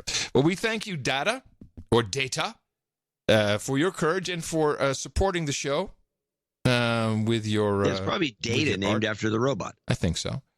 Yeah. With your talents, and that is a great contribution towards the Value for Value network that keeps this show running, and of course is contributed to by all the producers around Gitmo Nation. And we would like to thank a number of people who today are going to be. Now we have a special producership. It's so instead of executive producer of No Agenda Show 1194, today you'll be able to use your credit as executive producer or associate executive producer of the No Agenda Thanksgiving special, which we think looks pretty good on a resume. Yeah, absolutely. And anyone still wants to get in on that, go to look at the newsletter. By midnight tonight, you can still take part. NoAgendaArtGenerator.com. Thank you very much for our art. Yes. Yeah, we did get a few contributors to that. Well, people are thankful, John. I looked at the list briefly before we started. Heartwarming. People are thanking us. The majority who thank us also don't want jingles or karma. Some exceptions, but it was just a straightforward, like people were saving up for this day. Thank you very much. I'm just going to say it in advance. It was nice to see all the kind words that we will now embark on reading. Well, let's start with John Klein with $400.40 from Sin City, Ohio, Cincinnati. Thank you for the best podcast in the universe. Please send health and jobs karma for my friends who should remain anonymous. It's been a trying year, but that light has been getting brighter at the end of the tunnel. You got it, John. Thank you, and thank your anonymous friends. Oh, hold on. I'm going to do jobs karma. That's what we wanted to do. Jobs, jobs, jobs, and jobs. Let's vote for jobs. You've got karma. Jobs and health karma packaged into one little bundle. We have our contingent of executive producers for the Thanksgiving Day special, which you're listening to, starting with Sir Cal of Northville, Michigan, $333.33. Wait, you missed HTM Pools. You went from starting with HTM Pools. Oh, he's second on the list. We just did starting with. Oh, no, these are the 3333s. Gotcha. This was a special donation amount. I got it. Okay. Starting with HTM Pools, $333.33. He'll be executive producer of Thanksgiving Day special. In fact, of course, John Clean, K-L. I think it's Clean. I said Klein, I think. Clean, John Clean in Sin City, Ohio, will also be executive producer for this show. After a friend who got hit in the mouth by me mentioned that he has turned into a regular anonymous donor to your fantastically entertaining and enlightening show, I started feeling like a douche for not contributing for about a year already. So de-douche me. You've been de-douched. In appreciation for hitting him in the mouth, my friend nominated me. Yes. You remember? Nominated me on his latest donation, sending me off to the ranks of the Knights. Yep. Maybe a name change into something more romantic could be arranged. Does he want to change here? He says, from Sir Hubert, Knight of the South China, into Sir Hubert, Knight of the Wild East of the Middle Kingdom. Uncle of the Tiger. Yeah. Well, that's more Chinesey. Yeah, and it was an anonymous donor in China, actually, who dragged him into to the round table. So yeah, we'll do that today. I think I think we have it listed as a. Let's make sure we have it listed as a title change. Let me just double check. Yes. And he continues. It says, "Hope you guys can send some business karma our way." We'll do that in a second. Well, how about I do it now? Well, I thought you were still looking something up. No, I got it. We can do. He just needed business karma. Okay. Well, the goat needs to come in for the business karma. You've got karma. Because let's be honest, if you don't have a goat, you really don't have a business. Now, the use of the term Middle Kingdom has fascinated me for about a year. Oh. And it refers to China. And I looked it up and I tried to do some research on its usage. And there's a couple of announcers on the BBC and elsewhere. There's some certain specific announcers that always refer to China as the Middle Kingdom. I have not gotten to the bottom of this usage. Interesting. Huh. Yeah, he uses it too, I see. Sir Cal, meanwhile, from Northville, Michigan, yes, comes in with $333.33, also one of the executive producers of the Thanksgiving Day special. Happy Thanksgiving, folks. Sir Cal and the team. P.S. We had a few hold on. This is Sir Cal from Lavender Blossoms, lavenderblossoms.org, official CBD supplier of the No Agenda show.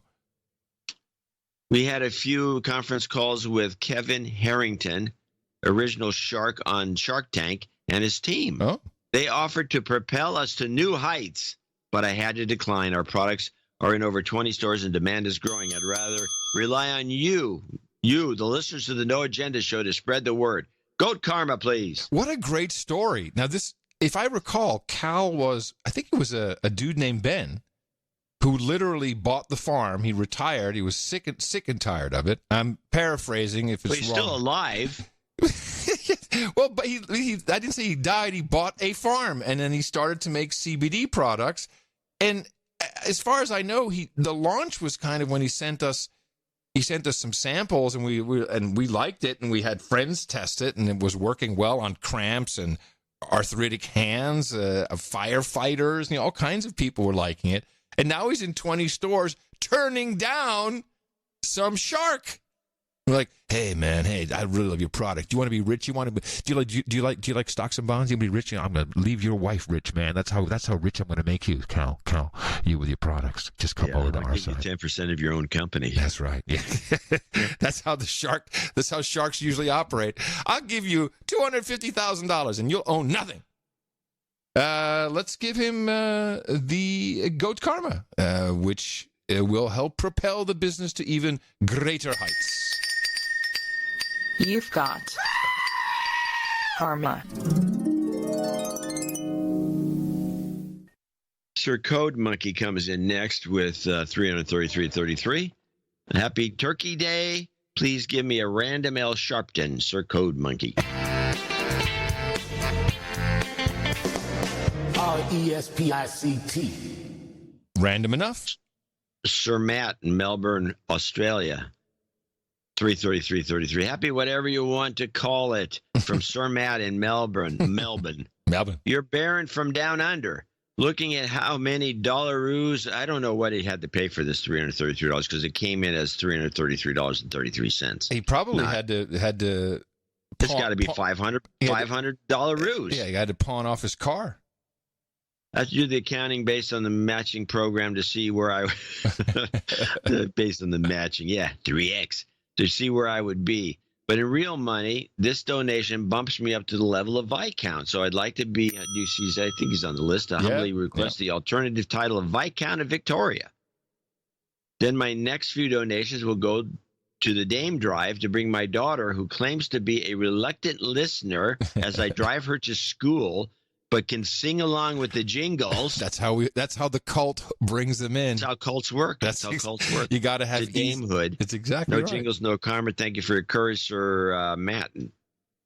Viscount of Victoria, pending. Yes, that will be today. Looking forward to it, Sir Matt. Thank you for your courage, and hello to your daughter. Hello. Sir, yes, hi. Hi. How you doing? Sir, hashtag 33333. Happy Thanksgiving, Adam and John. Thank you for working today. And yes, we do. We work on Thanksgivings. We've skipped one, I believe, maybe two. Thank you for working today and every day to keep our amygdalas in a healthy state. Sir, hashtag blessed of the kava tea aficionados. On that note, I am going to Holland for a small thing with my sisters. And I've been able to plan the actual cremation of my father around show days. I just want you to know that is how dedicated we are to the show. See, you can't put him in the oven on Thursday or Sunday. This is not acceptable. My sisters understand this joking. They're fun. They're okay with it. But Wednesday, this coming Wednesday, I fly to Amsterdam, middle seat coach.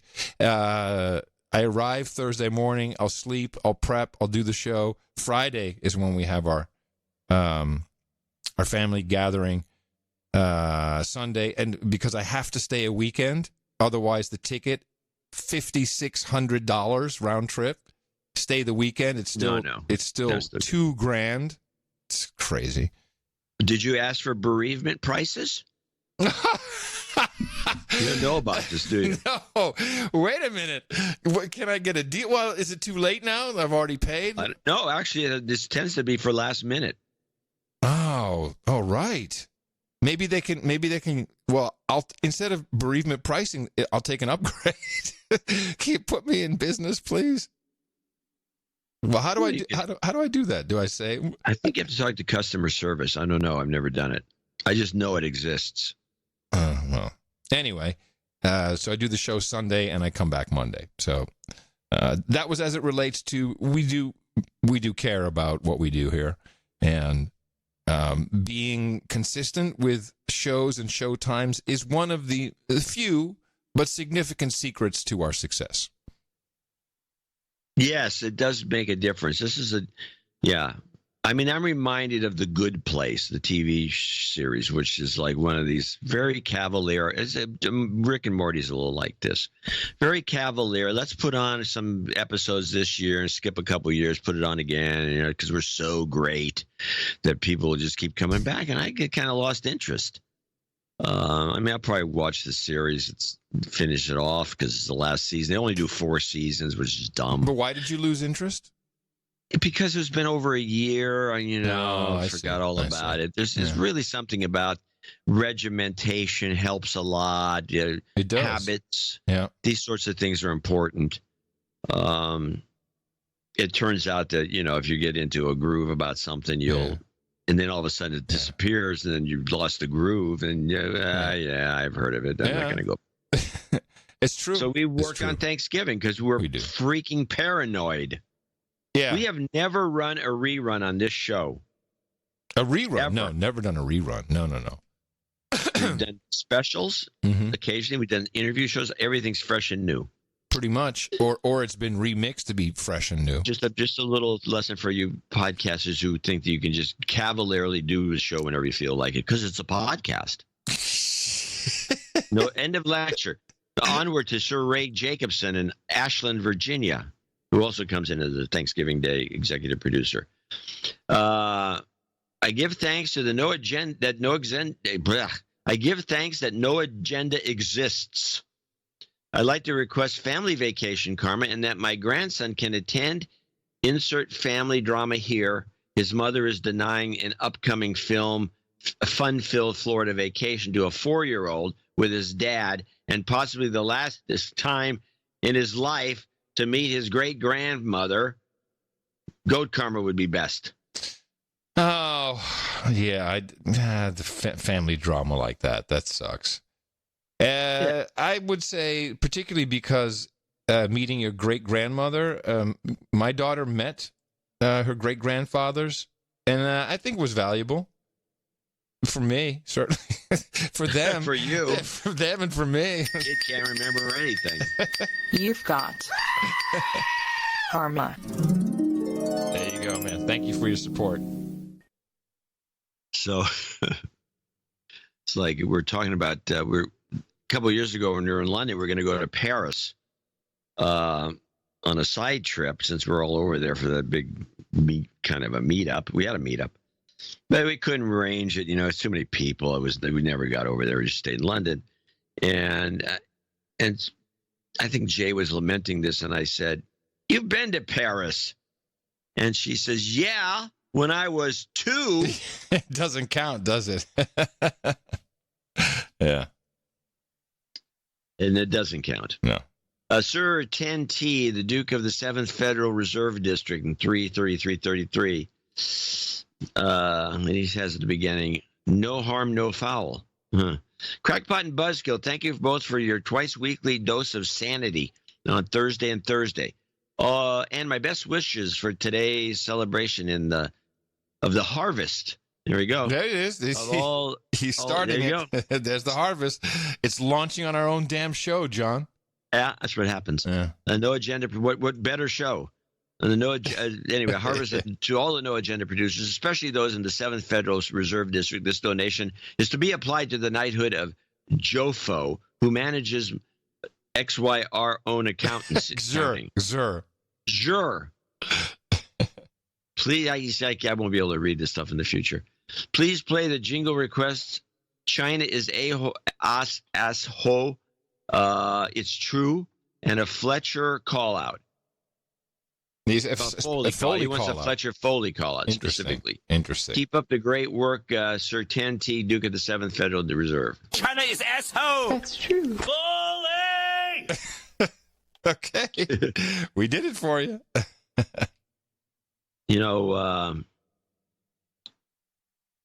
I exchanged some notes with Foley. Grand Duke of Silicon Valley. Uh-huh. I said, what about using your house for a Silicon Valley meetup? Ooh, he has a great place for that. So I thought it was an imposition that took from my own perspective, that took a lot of nerve. Kind of, but you went for it. Of course. And He said, yeah, it's a great idea. So now I have to think about maybe doing that. And now you have to go. Well, the problem is, the thing is, it's like, do you want a bunch of these guys over at your house that are, I don't know. I have mixed feelings about doing it. Stop. Hold on. It's not because of the people. It's just because of the bar and the tab and the way we normally do is at a bar and everyone picks up their own tabs. We do have a few people that are generous and they like to buy drinks for everybody. Oh, that's a good point. And the atmosphere is bar-like. It's kind of a bar atmosphere that, it's noisy. It's got other people. It's not just an isolated. So what you're saying is you really embarrassed yourself with this one is what you're saying. It's not a good request. Well, I'm thinking twice about it because of the nature, unless we get a band in there, which would be kind of Hey, cool. and can you get the Stones, Foley? What's your problem? We want to meet up, and we want Mick and the Stones. Yeah, that's what we want. Get the Stones. Well, that would be cool. Yeah, that would. Hey, I'd come over for that one. Yeah, you would. Okay. Anyway, Sir Warren Carroll's next on the list with $333 from Indianapolis, Indiana. Your baronet of bottom filling here. I have decided to spend my budgeted amount for psychedelics on the show since it's just as important for my mental health. And he's got some little comment there. Thank you for all that you do. And if any producers want to see the coolest beer dispenser in the world, check out bottomsupbeer.com. Yeah, I believe Sir Warren. I've seen this. It's been around for a while. It's very successful. I believe Sir Warren works at the company.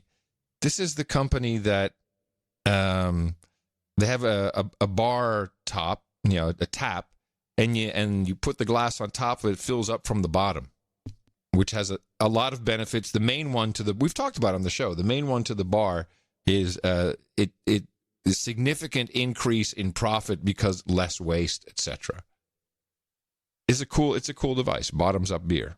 They have them in Austin now too. I'll have to check this out. Dame G Money, 333. 333. Oh, I know Dame G Money. I met her at the meetup. Happy Thanksgiving to No Agenda Nation. This year, I'm thankful for my normal-sized amygdala, John and Adam, and all your producers, douchebags, and slaves. Can I get some Pelosi jobs karma and a F cancer from my girl Montgomery? Love you, mean it. P.S. I could also use a de-douching. We give her that right now. You've been de-douched. It's been a long time since my last donation. All right, we got it for you. Jobs, jobs, jobs, and jobs. Let's vote for jobs. You've got karma. On to the associate executive producers, starting with Baronet Stephen of Oswego, with the ever-popular donation of 23456. I need some serious jobs karma, boys. Going for an IT job at the VA, so better make it the old tried and true, not this newfangled stuff. Add a Swazzlenuff twist if you can. Still looking for a smoking hot girlfriend. Baronet Stephen of Oswego. Okay, he wants an old school Swazzlenuff. We can do that. Jobs, jobs, jobs, and jobs. Let's vote for jobs. You've got karma. 69, dudes! There it is. There it is. On where with our Baron Sir Dave Fugazoto, Saudi Arabia somewhere, or Middle East, who knows. 23456, also popular. Dear Stuffing Engraving, thanking you for your courage. Please give us some travel karma for Dame Melody and Lady Isabel as they head to Lola's house for the holiday. Also, a second special karma for producer Jerry E. G. in Houston. Jerry G. Also, a second special karma for producer Jerry G. in Houston, who lost his mom this week. Thanks. You guys really are the BPITU. Have a swell holiday weekend, Dave. Now, wait. He did ask, and since he is a baron, and who came in last show, he specifically asked for separate 2 karmas. You bet. And I think we have to deliver those. Do we keep them the same, or should I make one a goat? think the goat for the travel. It's lucky. Yeah, goat for the travel. Goat for the travel. You've got karma. And here's the special one for his buddy. Whoa, here we go. You've got karma. All right, we deliver once again. Miles, well, especially for high end. Of course. High end. The high end. The high end. Managerial class. Miles Putnam, $211.11. Yeah. $211.20. He may be our new handlers. We don't know. Who knows? NINC, although I do need a D, or NJNC, no, the NC. He thinks karma should be a K, yes. But he does need a deducing? Yeah, we got that. You've been de-douched. I'd like to thank everyone for the hard work they put into the show. Adam and John, the insight is invaluable, and I'd like to especially thank both of you for being open and honest with your opinions. And big thanks that makes us podcasters. And big thanks to all the producers. I'm very happy the show doesn't run ads. And both in art and jingles are top notch. I'm surprised Utah hasn't come up with a pronunciation debate. I'm not getting that. I don't know. Utahns have been dropping their T's. Oh, I see. So it's not Utah, it'd be Utah. Got it. Got it. Here's some fun short clips to play if you know the history behind it. According to the BYU study linked below, Utahns drop the T differently than the rest of the U.S. Here's some fun short clips to play. Anyway, if you have the time. Normal T drops. Anyway, he's got a bunch of these examples. We'll put them together and put them on a future show when we get into that topic again, unless you did that, which I doubt. No, I didn't. I just looked for him, actually, but I couldn't find him that quick. So okay, well, we'll do something with that later because it's a funny idea that Utah, which does have its own kind of an accent. Utahns would be the have a different way of doing this. Well, they'd have to. Yeah, they'd have to. Whatever they call it. Roger Worley? Could be Worley. Roger Worley in Bangkok, $8.88. Okay, the No Agenda Show is essential to my well-being. He's in Bangkok. Another donation was long overdue. I'm grateful for what you and Adam do. Keep up the good work, and please send me a health and jobs karma. Thanks. As for the newsletter, I always receive them just fine. So how would you know if you didn't? That's the question I have to ask. Yeah, remind me to mention something about the newsletter and email issues, because we have some people who are of well mind, but are making some thinking mistakes about that. Jobs and health karma, yes, we got that for you. Jobs, jobs, jobs, and jobs. Let's vote for jobs. You've got karma. Christine Kodega, or Kodega, one of the two. $200. Happy Thanksgiving, John and Adam. Thankful for both of you and the No Agenda family. Dittos, Christine. Thank you. Robert Simpson, $200. This donation is one half of the $400 filing fee for opposition to the trademark application for the No Agenda T-shirts. NJNK, and no need to read further. But he does say, thanks for handling that so quickly. So what exactly does this mean? It means, I think, isn't he the T-shirt guy? I don't know. This is not No Agenda Shop. Is Simpson involved with it? Well, whatever the case is, he gave us $200 to help pay. Whatever you're doing, thank you very much. Because yes, we are on that case. We are going to push back because we have to. You can't just step in. You can't just step in and use our name like that. Yeah. No, it's not okay. James Gillickson. And we're the most open guys. Use whatever you want. Please credit us. Copy the show. Anything you want. We don't complain about Stitcher putting ads around our show. We don't complain about Spotify and Pandora just putting our shows on, having ads, tracking. And we have not complained. I didn't put it up there. We don't complain. Please just copy it. But this was going a little too far. Fox Nation. Yeah, I thought so too. All right. Sorry. Did you read the cease and desist order? Yes, I did. It was quite funny. Should we read that on the show one day, or is that not good etiquette? Yeah, maybe one of these days. Right now, I think we'll just let the lawyer do his thing. Okay. Robert Simpson, James Gillix. Did you do Robert Simpson? Yeah, no, I didn't. Robert Simpson, 200. Yeah, we did. No, That's the that one we was just Robert did. Simpson. Yeah, I'm that's the one we sorry. just did. I'm all confused. I'm a mess. James Gillickson, that's who we're talking about. James W., as a matter of fact. ITM, gents.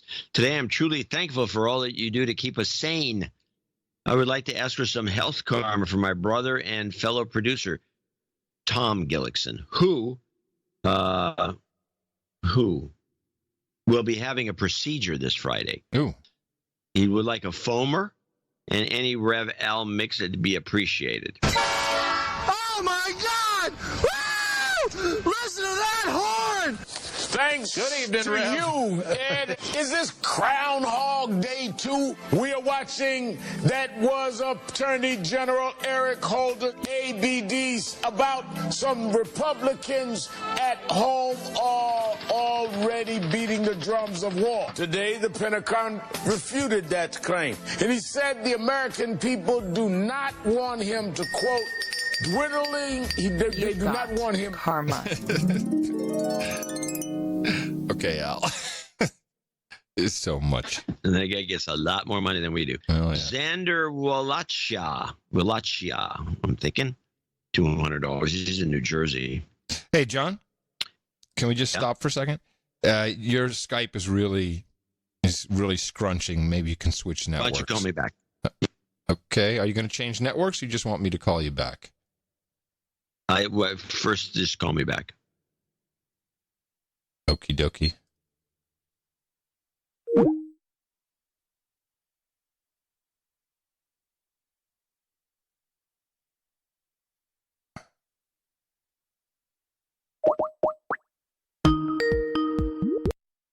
Hello. Bloop. What? Bloop? The worst sound I've ever heard. No, it's still doing it. It's doing it right away. It's crunching. Okay, well, you let me out. change networks then. That was my You original don't idea. have to call me back. Yeah, because it always works seamlessly. You don't even notice. Well, I bet you I can do it. Yeah, no, you can't, because then we'll hear. You might not.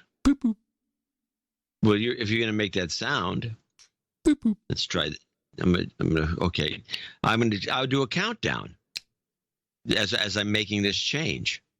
Would that be sufficient? Yeah, that'll make me feel very technical. Okay, ready? 1, 2,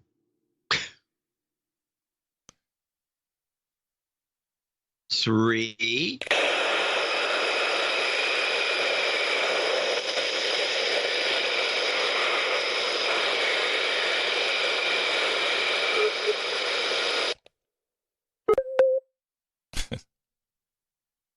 Drat.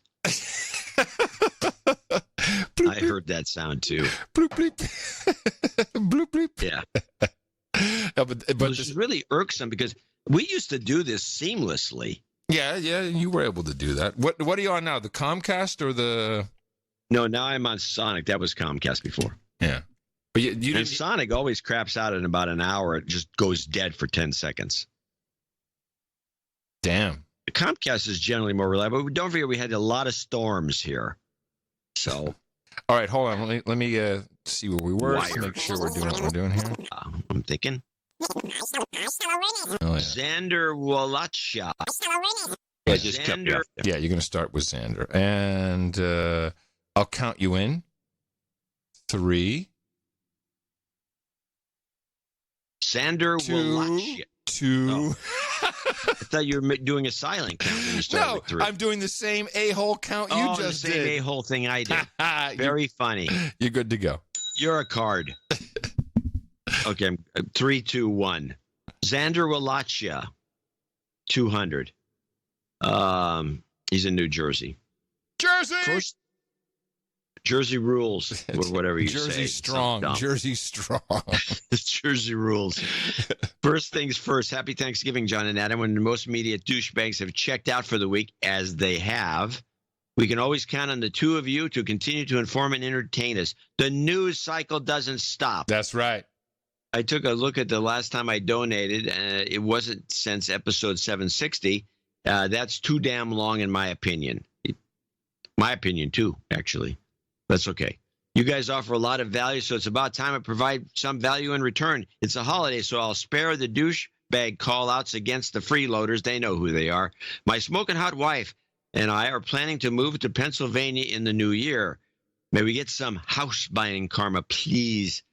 At the same time, this will be an expensive endeavor, so we need to get used to eating mac and cheese. And we will, for sure, be living the mac and cheese life for the foreseeable future. Anyway, like those two jingles. Enough goofing off on my end. In closing this, Thanksgiving, I'm most thankful for the No Agenda show. Hope you fine gentlemen get to enjoy some time with the loved ones after the show, and we will. Yes, indeed. Well, we'll give you this one. Mac and cheese life. Mac and cheese. You've got karma. Sir Maxine Waters Gravel's back, 200. Season's greeting and happy Thanksgiving. It could be 10 people doing this, but I think it's the only one. Anything's possible. Yeah. John, a quick reminder. It is Sir MWG and not Dame. Yes. What did I do? Now, on a previous show, you misgendered. Oh, no. The misgenderization on the show must stop. Yes. First, it was Derby Dyke, then some dude named Robin, then me. I'd have gone gender neutral, but several queries, no pun intended, into the peerage committee went unanswered. So there's a peerage committee is on hiatus. They'll probably get back to you as soon as they get back. Perhaps a rebranding of the show to No Agender. Get it? Agender. Yes.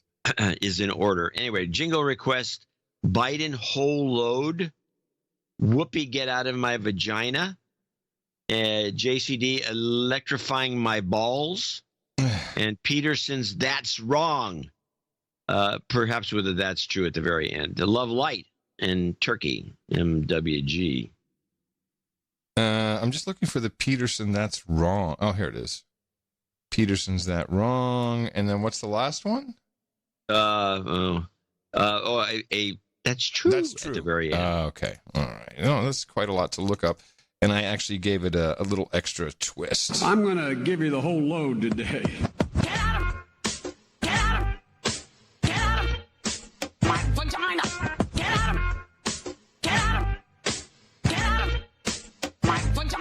Is electrifying my balls. That's wrong. That's true. Okay. Was there any karma? No, there was no karma needed, right? No, he doesn't care about the karma. Just just the lewd drops. List of clips. Yes, thanks a lot. Yeah. All innuendo. Mm-hmm. Sir Dirt Farmer of Illinois, 200. He'll be our last associate executive producer for this fine show. Thanks for the harvest karma. The farmers needed it. Best to all the producers out there. Have a great Thanksgiving and chip in. Interesting that this is the second producer on today's list who spells karma with a C. Yeah. I mean, language just changed. I mean, maybe we have to adhere to this. It's just random number. You've got karma. And that was some special ag trade karma. Trade karma, exactly. That's our group of associate executive producers and executive producers for the special Thanksgiving Day special for show 1194. I want to thank each and every one of them for helping us do this. I believe I do believe I've got two make goods. One is for Sir Richard Leiter. Last week, John only read the second half of my donation note, which called out my friends as douchebags. But the real impetus for the donation was jobs karma, most powerful strength available for my daughter who graduated from pharmacy school and passed her boards this summer but can't find a job. She's getting desperate. She's also married to a douchebag and is in need of some serious relationship karma. Well, the two sometimes are related. I'm just saying that is sometimes how the universe works. So if she's listening. Sometimes you got to deduce yourself to make something change. Anyway, relationship and jobs karma as make good here. Jobs, jobs, jobs, and jobs. Let's vote for jobs. You've got karma.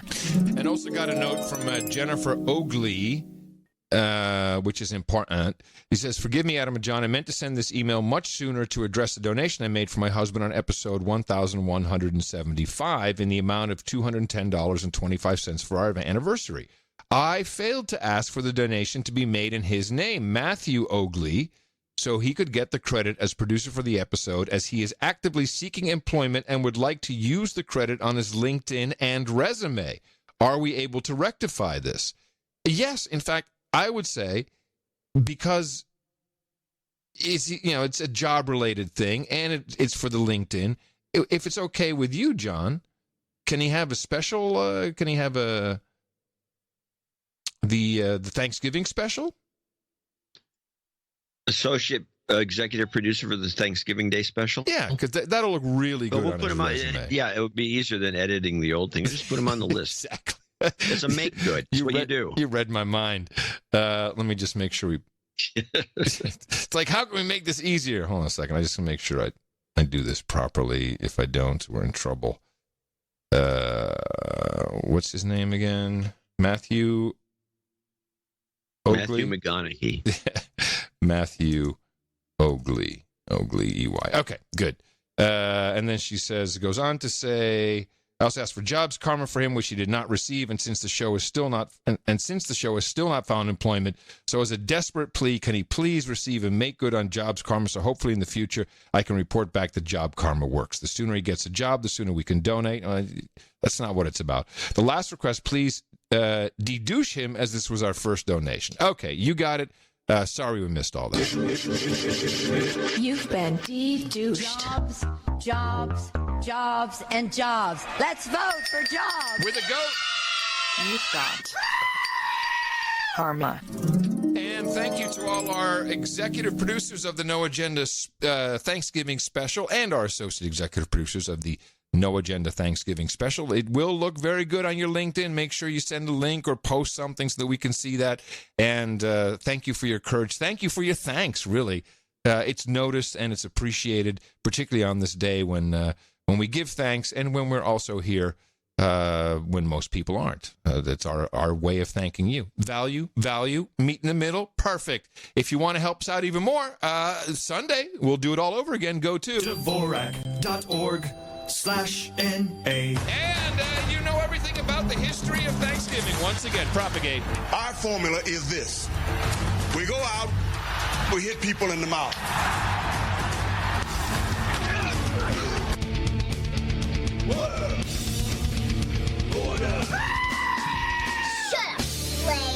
Shut up, Slade. I want to do a quick little aside here since when we record that Scott Adams clip. Uh-huh. I got another one from that same show of his. He does a show on Periscope. Yeah. His live microphone camera thing. Now, I talked about this. Perfect Silicon Valley description of what Periscope is. Live microphone camera thing. Yes. So I had discussed either the last show or the show before sometime about the magic, black magic being used by Steve Jobs. Yes, we even have an end of show clip about the black magic of Elon by Sir Chris Wilson specifically. Well, here's an interesting. I don't even though Scott doesn't say it per se the way I did. Listen to this clip about his experience with this black magic. So let's talk about the Cybertruck. Apparently there are 200,000 orders for that thing. And I told you last couple of days that I started with, that thing is ugly. And a day later, I was starting to think, well, maybe I wouldn't mind having one of those Cybertrucks. And then the third day in, I really want one. I totally want one. So whatever magic Elon Musk uses to make us want his products, he's doing it again. And Scott isn't he the one who can figure out what that, now all of a sudden instead of persuasion, it's just, well, I can't figure him out. Must be black magic because the persuasion's working on me. By this too. Once apparently the spells are so fantastical that it went right into Scott's over him, and he didn't even come around with the analysis of why this is happening. No. He just gave into it. Very odd. And I'm concerned for Scott. Can you imagine? Well, can you imagine driving around in that? Oh, okay, well, I'm not even going to think about it. That's fine. That is the dumbest thing. It will never ship. This is my prediction. What's interesting is that I was thinking about, the American automobile or our automobile culture is diminishing rapidly, and you know how we used to talk about freedom and all this, something great that you had. I think it was kind of about your car, or, you're 15, 14, like, I can't wait to get my license. It's going to be a car, and then you get a great car. And that has kind of changed into the smartphone. That is now what people, see as, oh, I can't wait until I get my smartphone. I can be on Facebook. I'm old enough. And I have freedom now, freedom to look at all this stuff whenever I want. And maybe this is some kind of hybrid that it's still zapping into Scott's brain as a boomer regarding vehicles, but it has it's even the name cyber. I think he tapped it. He got double tapped. He got tapped by the hot technology phone thing and his old boomerish car desires. Maybe. I don't know. I was just taken aback by this. He just pass it off as, well, that's the way it is. He didn't have any real thoughts on it. Because he was encapsulated by whatever this is that goes on. I don't know. It doesn't seem to affect me. At least he doesn't. At least the Musk stuff doesn't. I've had no desire to get any of these really high performance but somewhat fit and trim kind of poorly manufactured vehicles. Well, I think Scott may need an intervention. Well, we'll see in the years ahead. So the cops were on our street this morning. Ooh. And they stopped a crime scene unit. And as Tina was leaving for the gym, they stopped her. CSU, actually. The car said CSU. I was looking out the window, spying. And with the binoculars to make it look really perfect. So it could be really obvious. No. And they stopped her and said, excuse me, yesterday there were some youths walking around here apparently checking doorknobs. Now, I was home all day. Tina was home all day. There was no one checking no doorknobs. But actually, she said she did see them. They had a piece of paper in their hand. So she thought maybe they were looking for something or... but no, so one of the neighbors called because apparently these kids were touching doorknobs. And what did the cops want to know? Of course. They want to know if you have any video. Exactly right. Do you have a Ring? Can we access the video? We want to see them. How about that? Maybe they were on a scavenger hunt.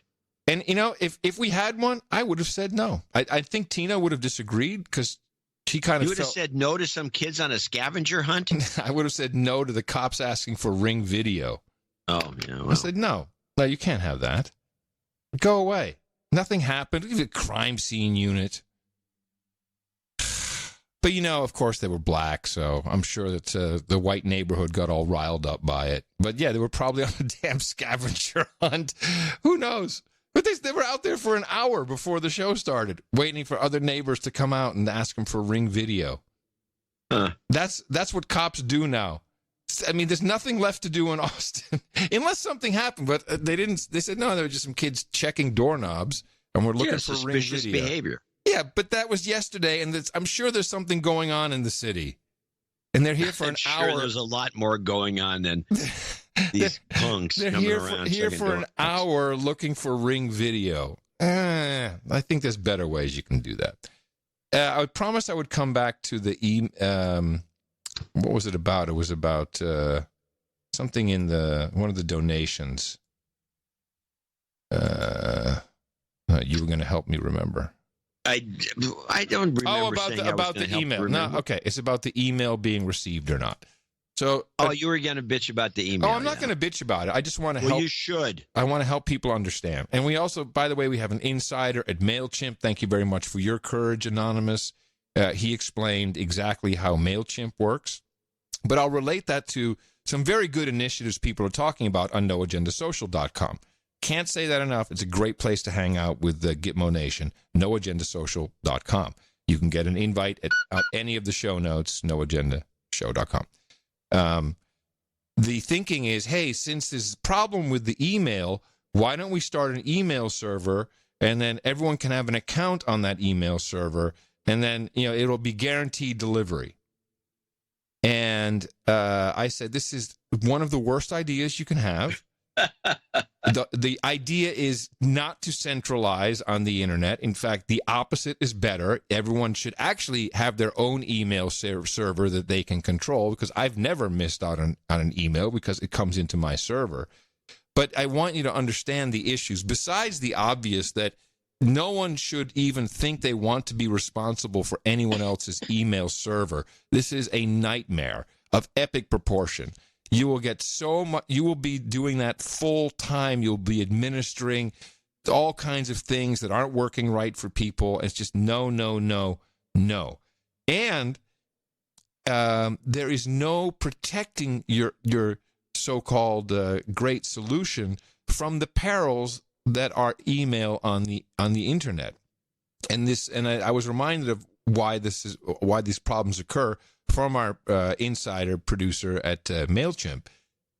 They don't pay any of the big companies for whitelisting fees, according to him. And I think I won't even mention what department he's in, but he would know. So they don't pay for that, but they have huge servers, so they're very careful about what networks they're on.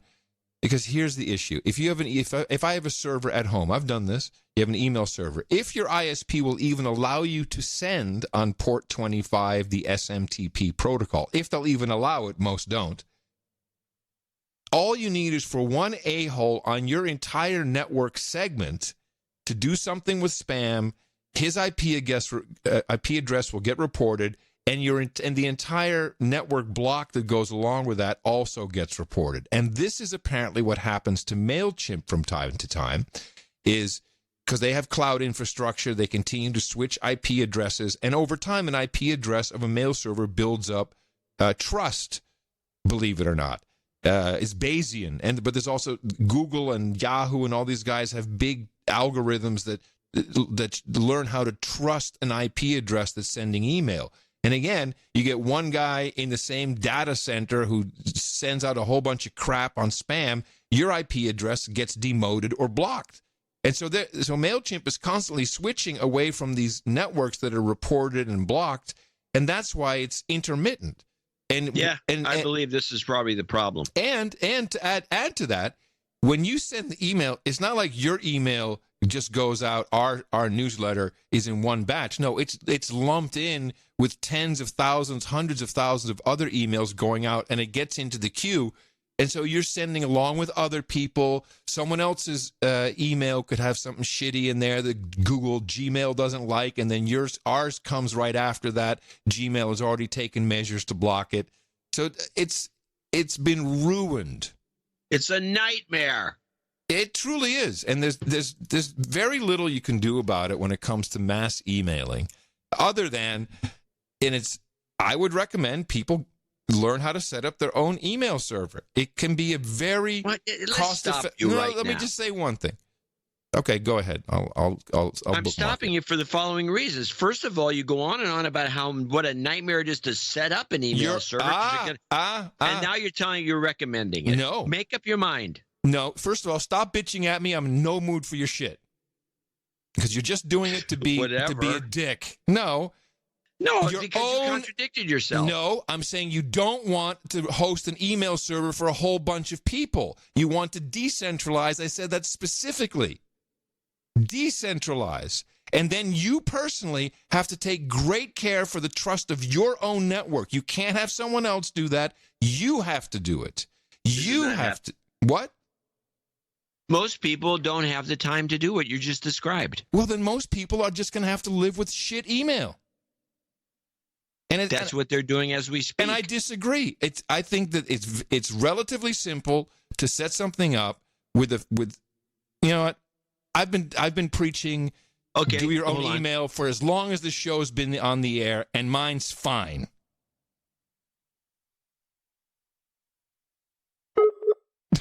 What did he just do? Did he hang up on me? Hello?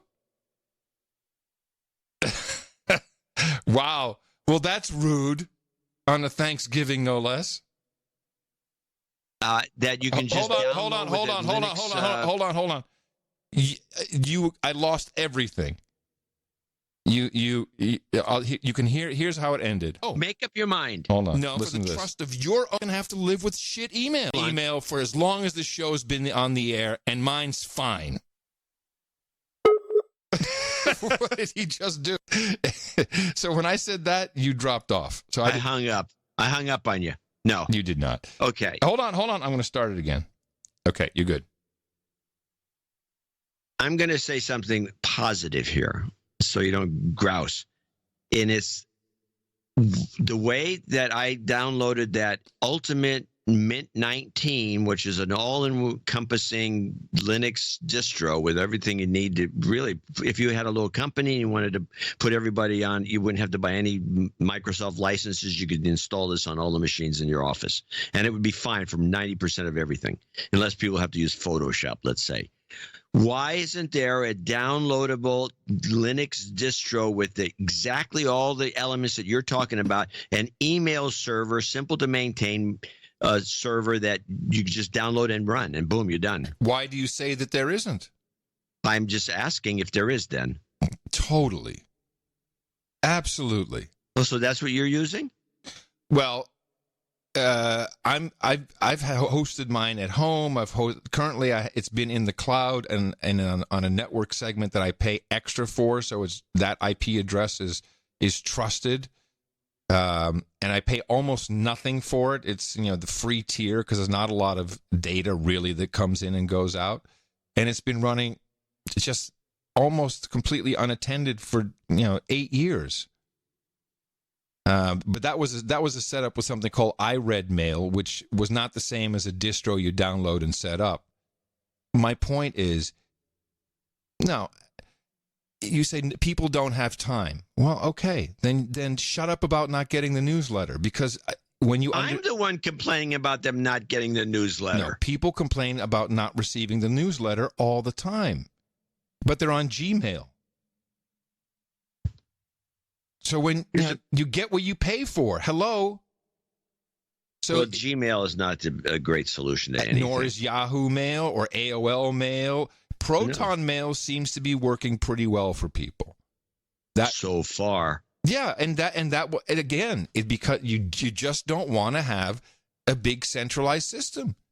That is not the way the internet was designed. It's supposed to be distributed. Anyway, it's moot. No, it's not. It hurts the show. Yeah, but what will hurt the show more is if people set up a group email with thousands of producers. Oh, that's right. Back to the point. That's going to suck. Back to the point. Yes, I knew. Wasn't there something else he said though that was kind of interesting? He had a lot of things to say besides that. Well, that was the main thing, is that they bundle it all in, and their IP addresses, they switch around, and then it could be that someone else's. It's not a good idea to use that system either. That's the bottom line. No, I agree. In fact, as a VPN user, there was a problem with VPNs too. There's always a problem with VPNs, but as a VPN user, it's funny to because you switch your you go on and off it, because sometimes you just can't do anything with it running, and you go on one from somewhere. Let's do one out of Toronto, Canada. And you click, and there's a certain number. And then you try to do anything on the internet, you're blocked. Right. Because somebody apparently used that specific number to spam the crap out of everybody. Exactly. Yes. And so everything's blocked, and then you remember the numbers, .114, And so, oh, crap. So you disconnect and reconnect, and it comes up with some other number. Everything's fine. But then sometime in the future, when you disconnect and reconnect, you're back to 114, and it's the same thing. Right. Which makes you wonder why the VPN guys just can't kill that IP, but they don't. They just leave it there. So to accentuate, this is a mess. Yeah. So to accentuate the point and the warning, this show has consistently warned that you are a fool if you try to build your business on these free platforms. And I'm looking specifically at you, YouTubers, because your life is ending. And if people don't know it yet, I'd like to play a couple of clips here, which were released by the YouTube Family Partnership Division, because Google lost. Well, there was a lawsuit, and they were penalized under the terms of COPPA, the Child Online Privacy Prevention Act, or COPPA, because COPPA privacy protection, not prevention. Privacy. Sorry, thank you. Privacy protection. Children under 13 is the U.S. rule. You may not track and store data on them. And guess what? Google does that all the time.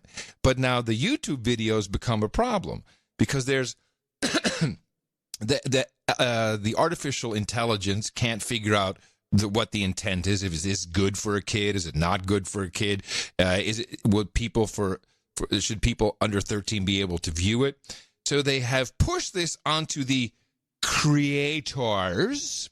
That's you, YouTubers, creators, under the heading "Important Update" for all creators, because they're pushing this on you and they're making it sound like it's your problem and you have to comply with COPPA, which of course is bullshit because you didn't have to pay any of the fine, the $170 million. They didn't ask you for a check.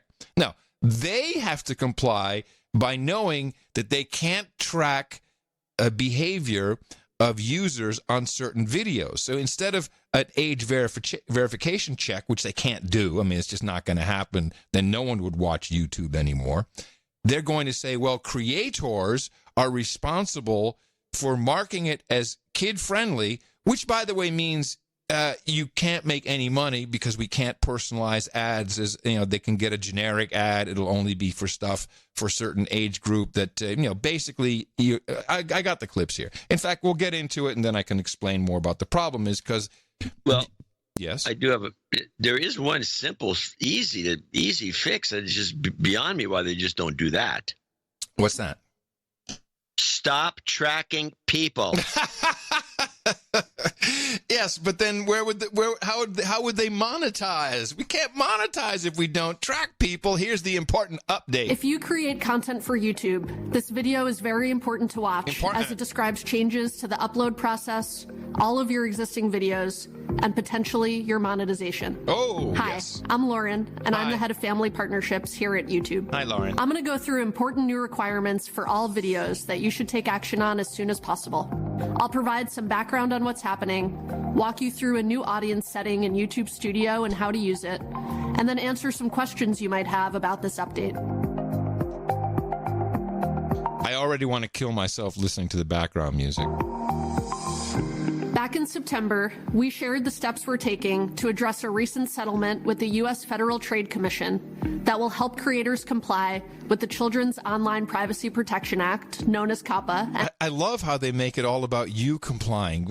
You're not distributing, Google is distributing. This is the beauty of what they're doing. And other applicable laws. In order to help you comply with the law, we're now required to ask you to mark all of your videos as made for kids or not.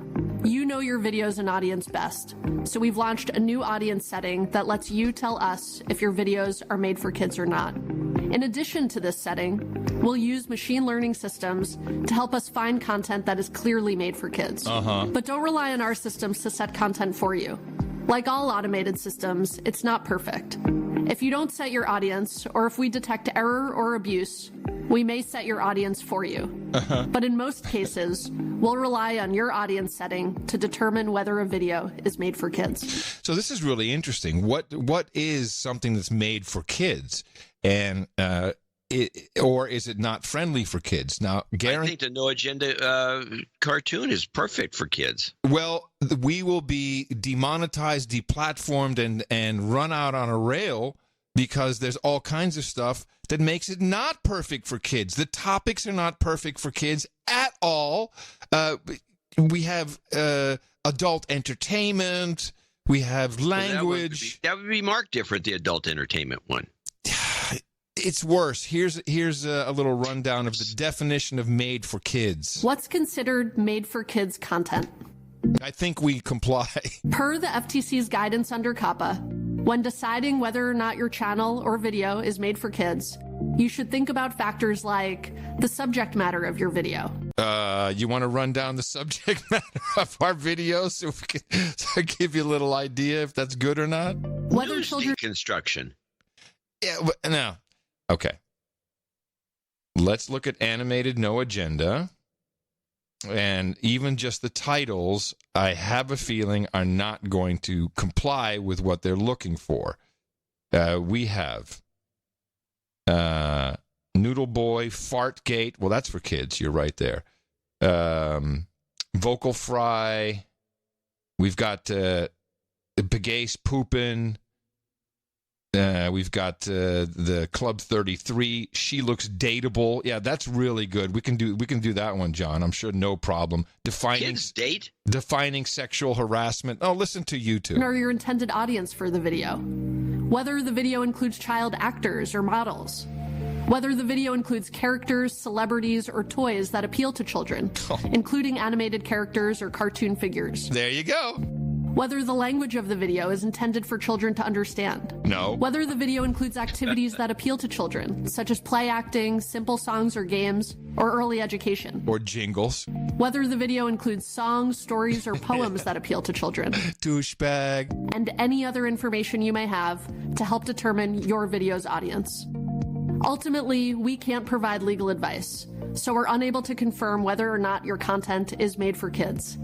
That decision is up to you, taking into consideration these factors. But we want to help you follow the law as much as we can. Oh, man. Check out our help center and talk to a lawyer if you're still unsure whether or not your content should be marked as made for kids. It's your problem. You are responsible. Okay, let's ask a question. Since you've been on this, I can be I'm the reporter. I'm asking you questions. You know what's going on. My content's not for kids. Oh, that's very good. So you mark it not for kids, and you probably will not get any advertising. Well, wait a minute. If I mark it for kids, isn't it going to be lousy advertising just for kids? That's right. But if it's not, and if I mark it, well, then where's Ford Motor? They can't put a Ford ad for buying a F-150 pickup truck. Do you see the conundrum? On a kid's video, because their kids aren't going to buy a pickup truck. Do you see the conundrum? This is the problem. Well, it's their conundrum, not mine. Yeah, but they're making it about you because what they really want is brand friendly. But you have to market for kids because they are not allowed to. Just listen to this is the final clip. Here they'll explain what it means for you and for YouTube, but mainly what it means for you, since you asked the question about your videos. And listen to all the things that the kids won't get, which shows you what they are tracking. And I guarantee you market not for kids, you're reviewed manually. Your shit's going to get taken down all the time. One little thing that could appeal to kids, and it's going to be a problem. If you set your content as made for kids, what does this mean for your channel? We will start limiting the data we collect on made for kids content to comply with the law. Because of this, videos that you mark as made for kids will be treated differently on YouTube. Some features like comments will no longer be available. Most importantly, those videos won't show personalized ads, so some creators may see a decrease in revenue. What other features will no longer be available if I set my content as made for kids? Starting in January, if you mark a specific video as made for kids, features like comments, personalized advertising, Info cards, end screens, and more won't be available on individual videos. If your entire channel is set as made for kids, your videos won't have any of those features. Your channel also won't have stories, the community tab, the notification bell, and your viewers won't be able to save to watch later or save to playlist. Keep in mind that these restrictions are to follow the law. Isn't that cool how all those things that they're tracking that they now have to turn off to follow the law? Of course, they make it sound like it's your problem. But that's all the things they take into consideration to see who the hell you are and what you're interested in. If you don't set your content appropriately, this may result in compliance issues for you under COPPA and other laws. Now you're not compliant under COPPA. I find this fantastic what they're doing. I also find it part of my overarching theme about some of these companies, and YouTube would be one of them, where the bean counters have come in and they said, what do we got to, this is costing us too much money. What can we do? What's our excuse for stopping the comments? How do we cull the herd? Because the comments are a part of the olive theory. Yes. You know, there's comments that at some point costs bandwidth. I mean, there's thousands and millions of them, millions and millions. Explain the olive theory again, because I think it's worth doing. The olive theory was given out by the story that goes around about the Crawford, I can't remember his name, who said the same thing last time, was the CEO of American Airlines who used to fly in first class on his own planes instead of a private jet. And guys talking to him, and he's bitching about the food. And the CEO says, well, you know, these olives, he says, it turns out that we take one olive off of one meal on every flight. It saves us $25 million because of this one olive. That's fantastic. And so it's like, that's why we do these things. And what most people don't understand, because we're all, we run little companies, or we're employees, or we're not looking at the multi-billion-dollar companies where one little thing, according to the bean counters, going over the spreadsheets, they look at one thing and say, holy crap, we could be making another $10 million a year if we could find some excuse to get rid of the comments, because it's chewing up bandwidth. Well, also that it all adds up. The $170 million fine, that'll get your attention. That'll get your attention. I mean, it's not big for Google by any means, but it gets your attention. Yeah, the bean counters don't like it, and they're looking for cost cutting all the time. And this just looks like an excuse to cut costs. I mean, this is like, again, the MailChimp didn't confirm this. The MailChimp guy didn't confirm this, but I still think there was a occasionally they, throw, it's like the mailman who doesn't want to deliver the mail. You find a bunch of mail every once in a while. This happens all over the country. You find a bunch of mail in the garbage. Well, the point being that we sometimes are somewhat from the future. We see things coming down the pike. We've promised you that you cannot monetize the network, and that is exactly the problem that YouTube is running into. You cannot do it. It eventually ends. It just eventually ends because you run into all these problems. As far as I know, and I was there at the creation of podcasting. They called me the Podfather until everyone else started taking the name. You can't monetize the network. There's only one way to go. We've tried everything. John, you've been there through an entire podcast network. The only way that seems to work is value for value. I'm going to show my support by donating to No Agenda. Imagine all the people who could do that. Oh yeah, that'd be fab. Yeah, on No Agenda in the morning. Now, we do have a few people to thank for show 1194, the Thanksgiving Day special. And it's special because we're the only ones working on Thanksgiving. It's very special. Special for us. Special. Sir Patrick Knight of the so-called hills, or it's funny. No, wait a minute. It's the Knight of the Southern California hills, but so-called. So-called. So-called. And so I'm thinking the so-called hills. I like it. I think I'm using that. $150. Thank you, Sir Patrick. Sir Austin Barron of Puget Sound, $133.33. Happy Thanksgiving, he says. Christopher Retker. in Meeteetse, as in Meeteetse Fly, New York, $119.40. Only time I've ever seen that town name ever. Yeah.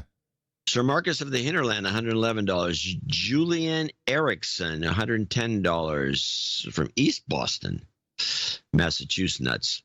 Sir Lucas of the Lost Bits, $101.01. Anonymous, $100.01. It's interesting. Look, another. Oh, no, I thought the Karma with a C. No, but this anonymous doctor, I guess, anonymous MD, cancer karma for my 3-year-old, please. Oh, shoot, let's stop right now.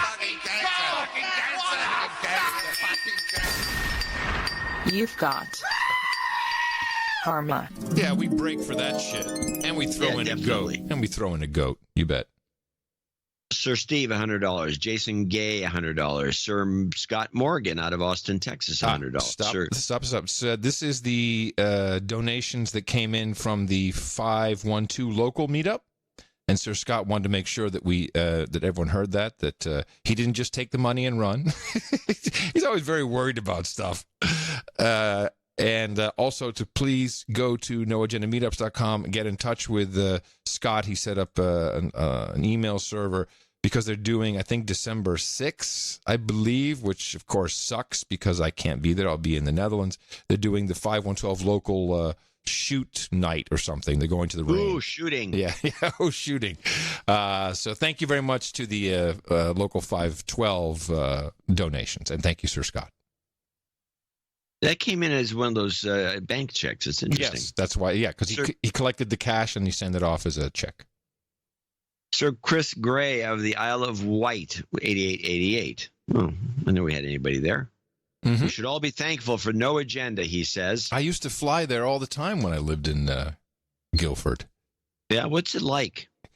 Well, first of all, the airstrip on the Isle of Wight is fantastic. It's on a cliff. So either landing or taking off, depending on the wind direction. You're coming over this cliff. It's spectacular, and it's kind of a sloping landing strip, so runway. So it has its challenges. But everyone lands there to go to this crab restaurant, which is up on the cliff because it's very small. I mean, it's not a big island at all, but it's picturesque. So people just go there to eat crab? Yeah. Well, in America, people go fly their airplanes to get a hamburger somewhere else, and in England, that's true. You fly the most expensive hamburger. The $100 hamburger, exactly. Yeah, I just rely on the Hamburglar. Simon Libazuski. What do you think? Yeah, Libazuski. 8008. Also, Sir Crossstitch, 8008, and Sir Brian Kaufman from Scottsdale, 7575. Whatever had Sir Green of Hams? I think he gave up on us. Maybe. Sir Pilgrim, 7474 from Fredericksburg, Virginia. And this is, I believe, a night. Yes, once again on Thanksgiving Day, just as in 2014, Pilgrim is being recognized as a valued producer of the best podcast in the universe. It's been a couple of years since I was knighted Sir Pilgrim, but through determination and monthly subscriptions, I have finally reached the title of Baronet, accounting below. I would like to have my title changed to Sir Pilgrim, Baronet of Massaponax? How do you pronounce that? Baronet of Massaponax? I think so. Massaponax. Oh, I think it's Massaponax. Massaponax. It's been a while. It's Baronet of some Massap. I'm going to struggle with this in a minute. It's been a while since I have brewed an artisan small batch of handcrafted beer for the peerage and surveying the round table. The ingredients are a little sparse and stale. Please refresh the stock of malted barley and hops at the round table, and I'll work on some beer. You bet it. You bet. We'll make sure the malted barley and hops are at the round table. And thank you. You will be upgraded momentarily. Okay, good. Onward with Jeremy Biglin, 6969. You knew it was time to donate when redeeming a gift. PIN number was 333. That will do it. Yes. So, Steve Sims in Nayarit, Mexico. Nayarit, I don't know. Love the show, man. Amen. He says. Love it. He says, me as being one of your few Mexico listeners from Nayarit, Mexico, I had to get down here before Trump puts up the damn wall. Well, good. He's got a birthday. He's got a birthday coming up. Yeah, I got it listed here. Baron Mark Tanner, 6789. It comes in twice a month. Sir Herb Lamb and Earl of Georgia, 6006, small boob. Peter Chong in Lakewood, Washington, 5555. James Moore in San Pablo, California, right around the street from me here. Sir Milkman, the 3D printer repairman, 5555. They need repairing already. Subodh Peth in Metairie, Louisiana, 5510. Brian Murakade or something like that in Tacoma, Washington, 5510. Double nickels on the dime. Also for Alexei Volinsky, 5510. He's in the United States. Sir Robert of Sous Vide, 5510. He's going to be a birthday. He's got him on the list. Tara Reese in Urbana, Illinois, 5033. Also the Beachview Farm with a birthday. And a douchebag call out. So it'll be, please wish my beautiful wife happy birthday. Yes, we'll do that. And call out Ryan, R-Y-N-E, in Seattle as a douche. Douchebag. Done. That was a douchebag. Douchebag. We might have to work on getting that one. That sounds pretty funny. Brad Horowitz, 5005, and Sir Scott Nelson in Melbourne, Florida, 5001. The following people are $50 donors, name and location, if I got it on here, including Joe Winky in Santa Rosa, California, and Eric Dutro in Flint, Michigan, Paul Dubois in Kerhonkson, New York, Amy Weaver, Ben Boney in Knoxville, Tennessee, and he needs a de-douching. You've been de-douched. Jennifer Wida, This is Dame Jennifer. I want to read this. Happy Thanksgiving. I'm thankful. Yes, Dame Jennifer. Thankful for your dedication, providing us with the best podcast in the universe, and want to show my appreciation with a donation. My discretionary spending is limited, but it's important to chip in when able. So here you go. I'm in the process of relocating to the Atlanta area, and while the real estate karma worked, I need a bit of Pelosi jobs karma to speed up these interviews. Do it in a moment. I'd also like a mac and cheese since my sister-in-law is making some for dinner tomorrow. I almost giggled in her face when I heard the menu. We'll do that in momentarily, Jennifer. Vasanth, Dharmaraj, I'm hoping, in Allenton, New York, chipping in. Daniel Sens in Spring, Texas. Alwa Leibel, parts unknown. Jeffrey Anderson. Darren Denekowitz, yes. I'm thinking. He's in Dubai. Hey, Dubai. You can go there to Dubai, all kinds of things. Jeffrey Zellen in Oakland, Michigan. Robert Gardner, Sir Robert, I believe, in parts unknown on here. Baroness Susan Johnson in Hillsboro, Oregon. And that's it for today's show, 1147. Those are the people who helped produce the show and keep us going. And we want to thank each and every one of them for their support on this day that we're working profusely, in fact, and especially the notes. We can't read them all because the show would be 4 hours long, but we do read them personally, and thank you so much. A lot of beautiful things were said there. We appreciate your courage. We thank you for that, and everyone who came in under $50, which are on all of these great subscriptions, which do help out a lot. Consider taking one of those subscription offers in addition to your donation. So we thank you. And jobs karma for all. Jobs, jobs, jobs, and jobs. Let's vote for jobs. You've got karma. And remember, we'll be here again on Sunday. Dvorak.org/NA. It's a birthday. Winding out the month, getting towards the end of the year. It's November 28th, and we say happy birthday to Steve Sims. He'll be celebrating on the 30th. Sir Robert of Sous Vide celebrates today, as does Beachview Farm's wife, who is smoking hot. Is she also named Miss Beachview Farm? Celebrating today, November 28th. Happy birthday from everybody here at the best podcast in the universe.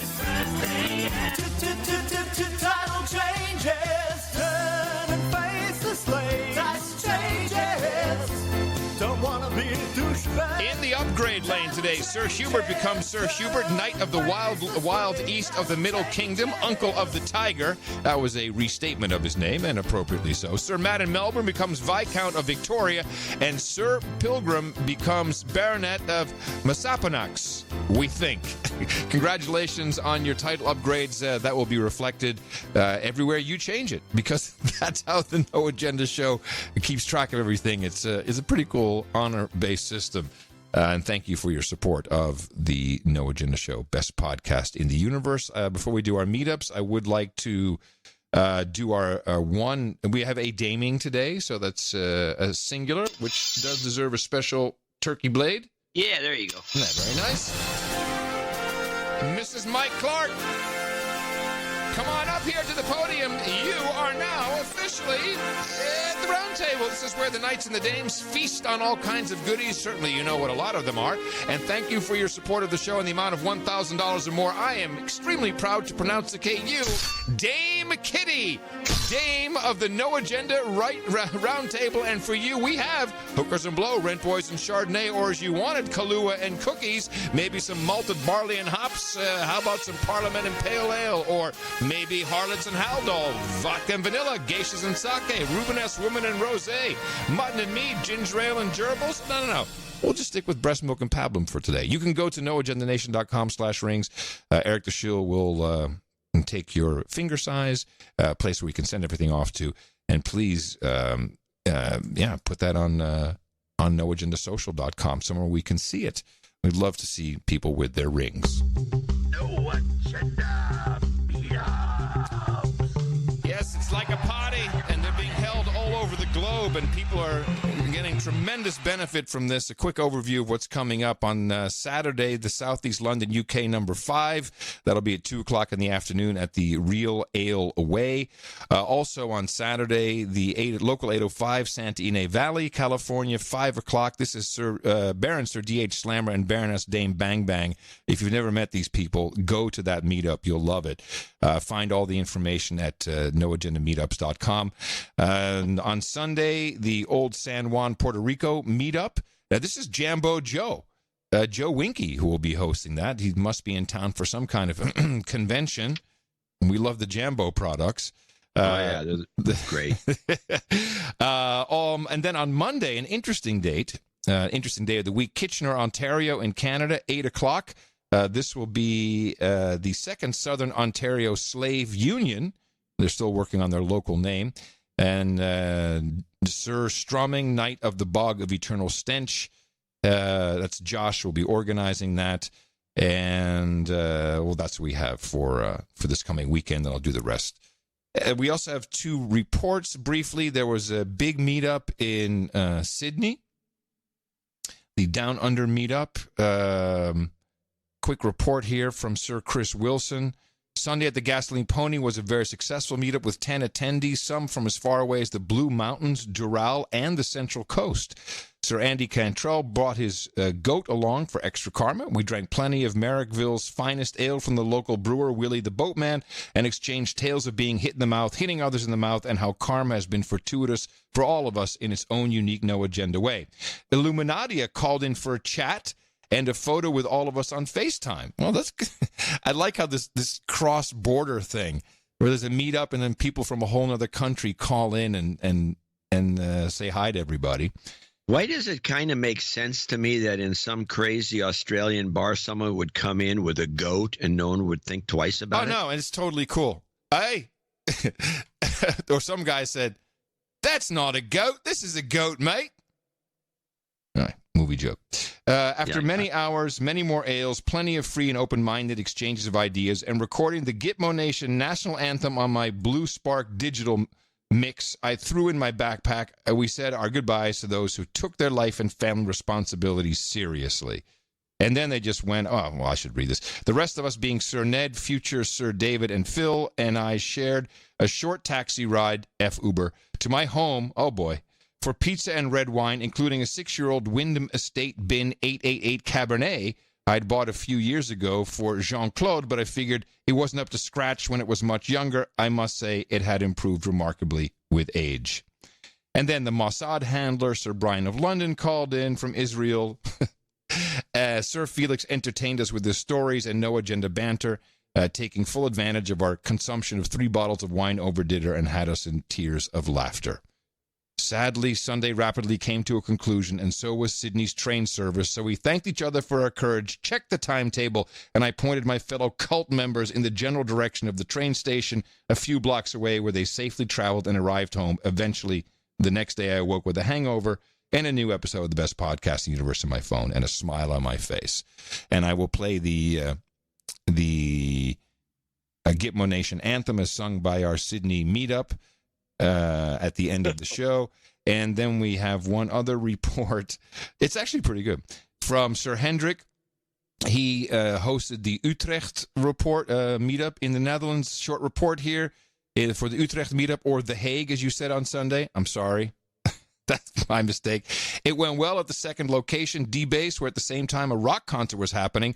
A group was of 10 and made up of mostly meetuppers from the past 2 times. Unfortunately, only one night ring was spotted. Dame Jacobina does not seem to get her ring size across or confirmed by the shill. Well, I need to work on that. Send me an email.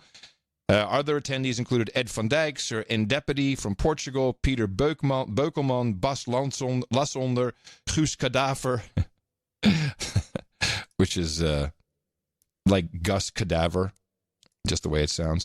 Sales guy Joop, he's been around forever. Sir Spork and another anonymous producer. I later heard Sir Spork enjoyed a vegetarian meal for which he used regular cutlery. Oh well.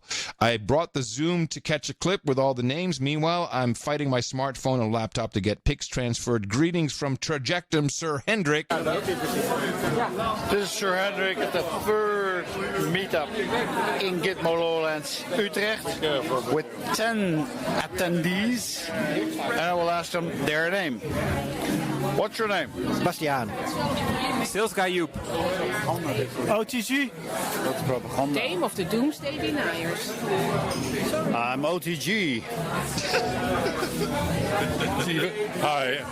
We had to go by Moscow. Serendipity. Ed van Dijk. Hi, this is Peter. Guus Cadaver. That's our group. They sound baked, man. Baked. I love that. Would be plastered. I love it. It could be baked. I love it. Thank you. Thank you so much. NoAgendaMeetups.com. Go find one near you. If there isn't one listed, make one. It's easy. The website helps. I have a couple of different things. I have just before you know, because I know we're going to run out of time. No, I have not 3 really. things I want to play before we go. Okay. And but go on. Well, the first one is the romaine lettuce. I'm sure you want to play that. I have that too. So that knocks me down to 2. No, that I don't have the romaine lettuce. Oh, I have the romaine lettuce. Let's play it. Let's play romaine lettuce. There's breaking news tonight from the CDC, a nationwide warning that could affect your dinner. An E. coli outbreak linked to romaine lettuce has left dozens seriously ill in 16 states. Jamie Yucca on what you need to do to protect your family. An urgent warning to consumers. If you don't know where your romaine lettuce is from, don't eat it. Public health officials are investigating an E. coli outbreak of food poisoning that has sickened 40 people. 28 have been hospitalized so far, at least 5 with kidney failure. Wow. The outbreak started 2 months ago near Salinas, California, in an area that produces more than 60% of the nation's romaine lettuce. It was also the ground zero for a major outbreak last year that cost the industry $160 million. Probably over 200 pounds of lettuce we've thrown away. The CDC is telling customers to throw away any romaine lettuce with Salinas on the label, lettuce that isn't labeled, and ready-made salad mix that contains romaine. Restaurant owners are being told to take it off the menu. This happens like every year we get a romaine Everybody in the family, when this story cropped up at different times, said the same thing. It's always the romaine. I've heard it. Why is it always romaine? And it's not like the worst lettuce for example, I would think green leaf lettuce is more likely to be contaminated than romaine because it's really it's a lettuce that has all kinds of nooks and crannies that can catch whatever is causing this problem. But why is it always romaine? There is something fishy about this story. And it's gone. I think this is the third or fourth time we've had a romaine lettuce problem. Well, let me see. Is there some kind of association, the Romaine Lettuce Farmers Association? Well, apparently Salinas is responsible for 60% of the world's or the United States' romaine consumption. Is it maybe a big grower trying to put the little growers out of business, or so is this some kind? Maybe this is a some sort of a scam where you've poisoned the crop. Well, here's the clip from last year. Closer to home, health officials have expanded their warning about romaine lettuce. They say if you don't know where it's from, throw it away. Carter Evans has more on this. The growing outbreak appears to be caused by a particularly severe strain of E. coli. More than half of those infected have had to be hospitalized. CBS Chief Medical Correspondent Dr. John LaPook. E. coli infection of this type can be very serious, and you can have diarrhea, which is often bloody, abdominal pain. Latest reported victims. So far, at least 60 people have been sickened in 16 states. Hey, it's almost the same. How many states was it in the new report? They said the same thing. That's interesting. This is very weird. Hold on. There's breaking news tonight from the CDC. Protect your family. Urgent warning to consumers. If you don't know where your romaine lettuce is from, don't eat it.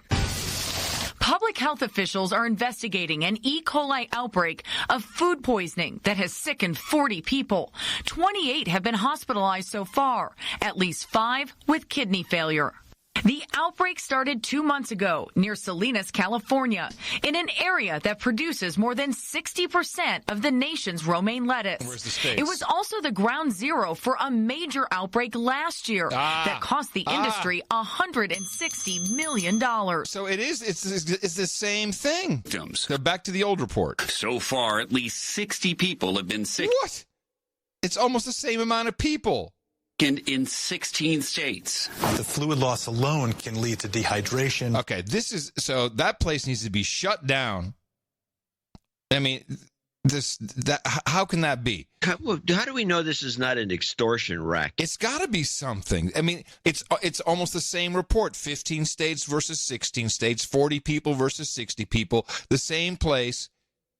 And you can't have this happen 2 years in a row. All they needed in that report was to throw a 33, and it would have been complete. Trump talks about it. I smell a rat. There's something amiss. There's no doubt about it. And it's not being reported as such. No. Nobody has reported. This is the interesting part, because we heard this report from different sources. Nobody has reported that it's a about any of the details of the two compared. The last year's and this year's. They're just reporting this year's mostly. It's almost in that identical. report, they mentioned there was a report last year, but the Food and Drug there was more than one last year.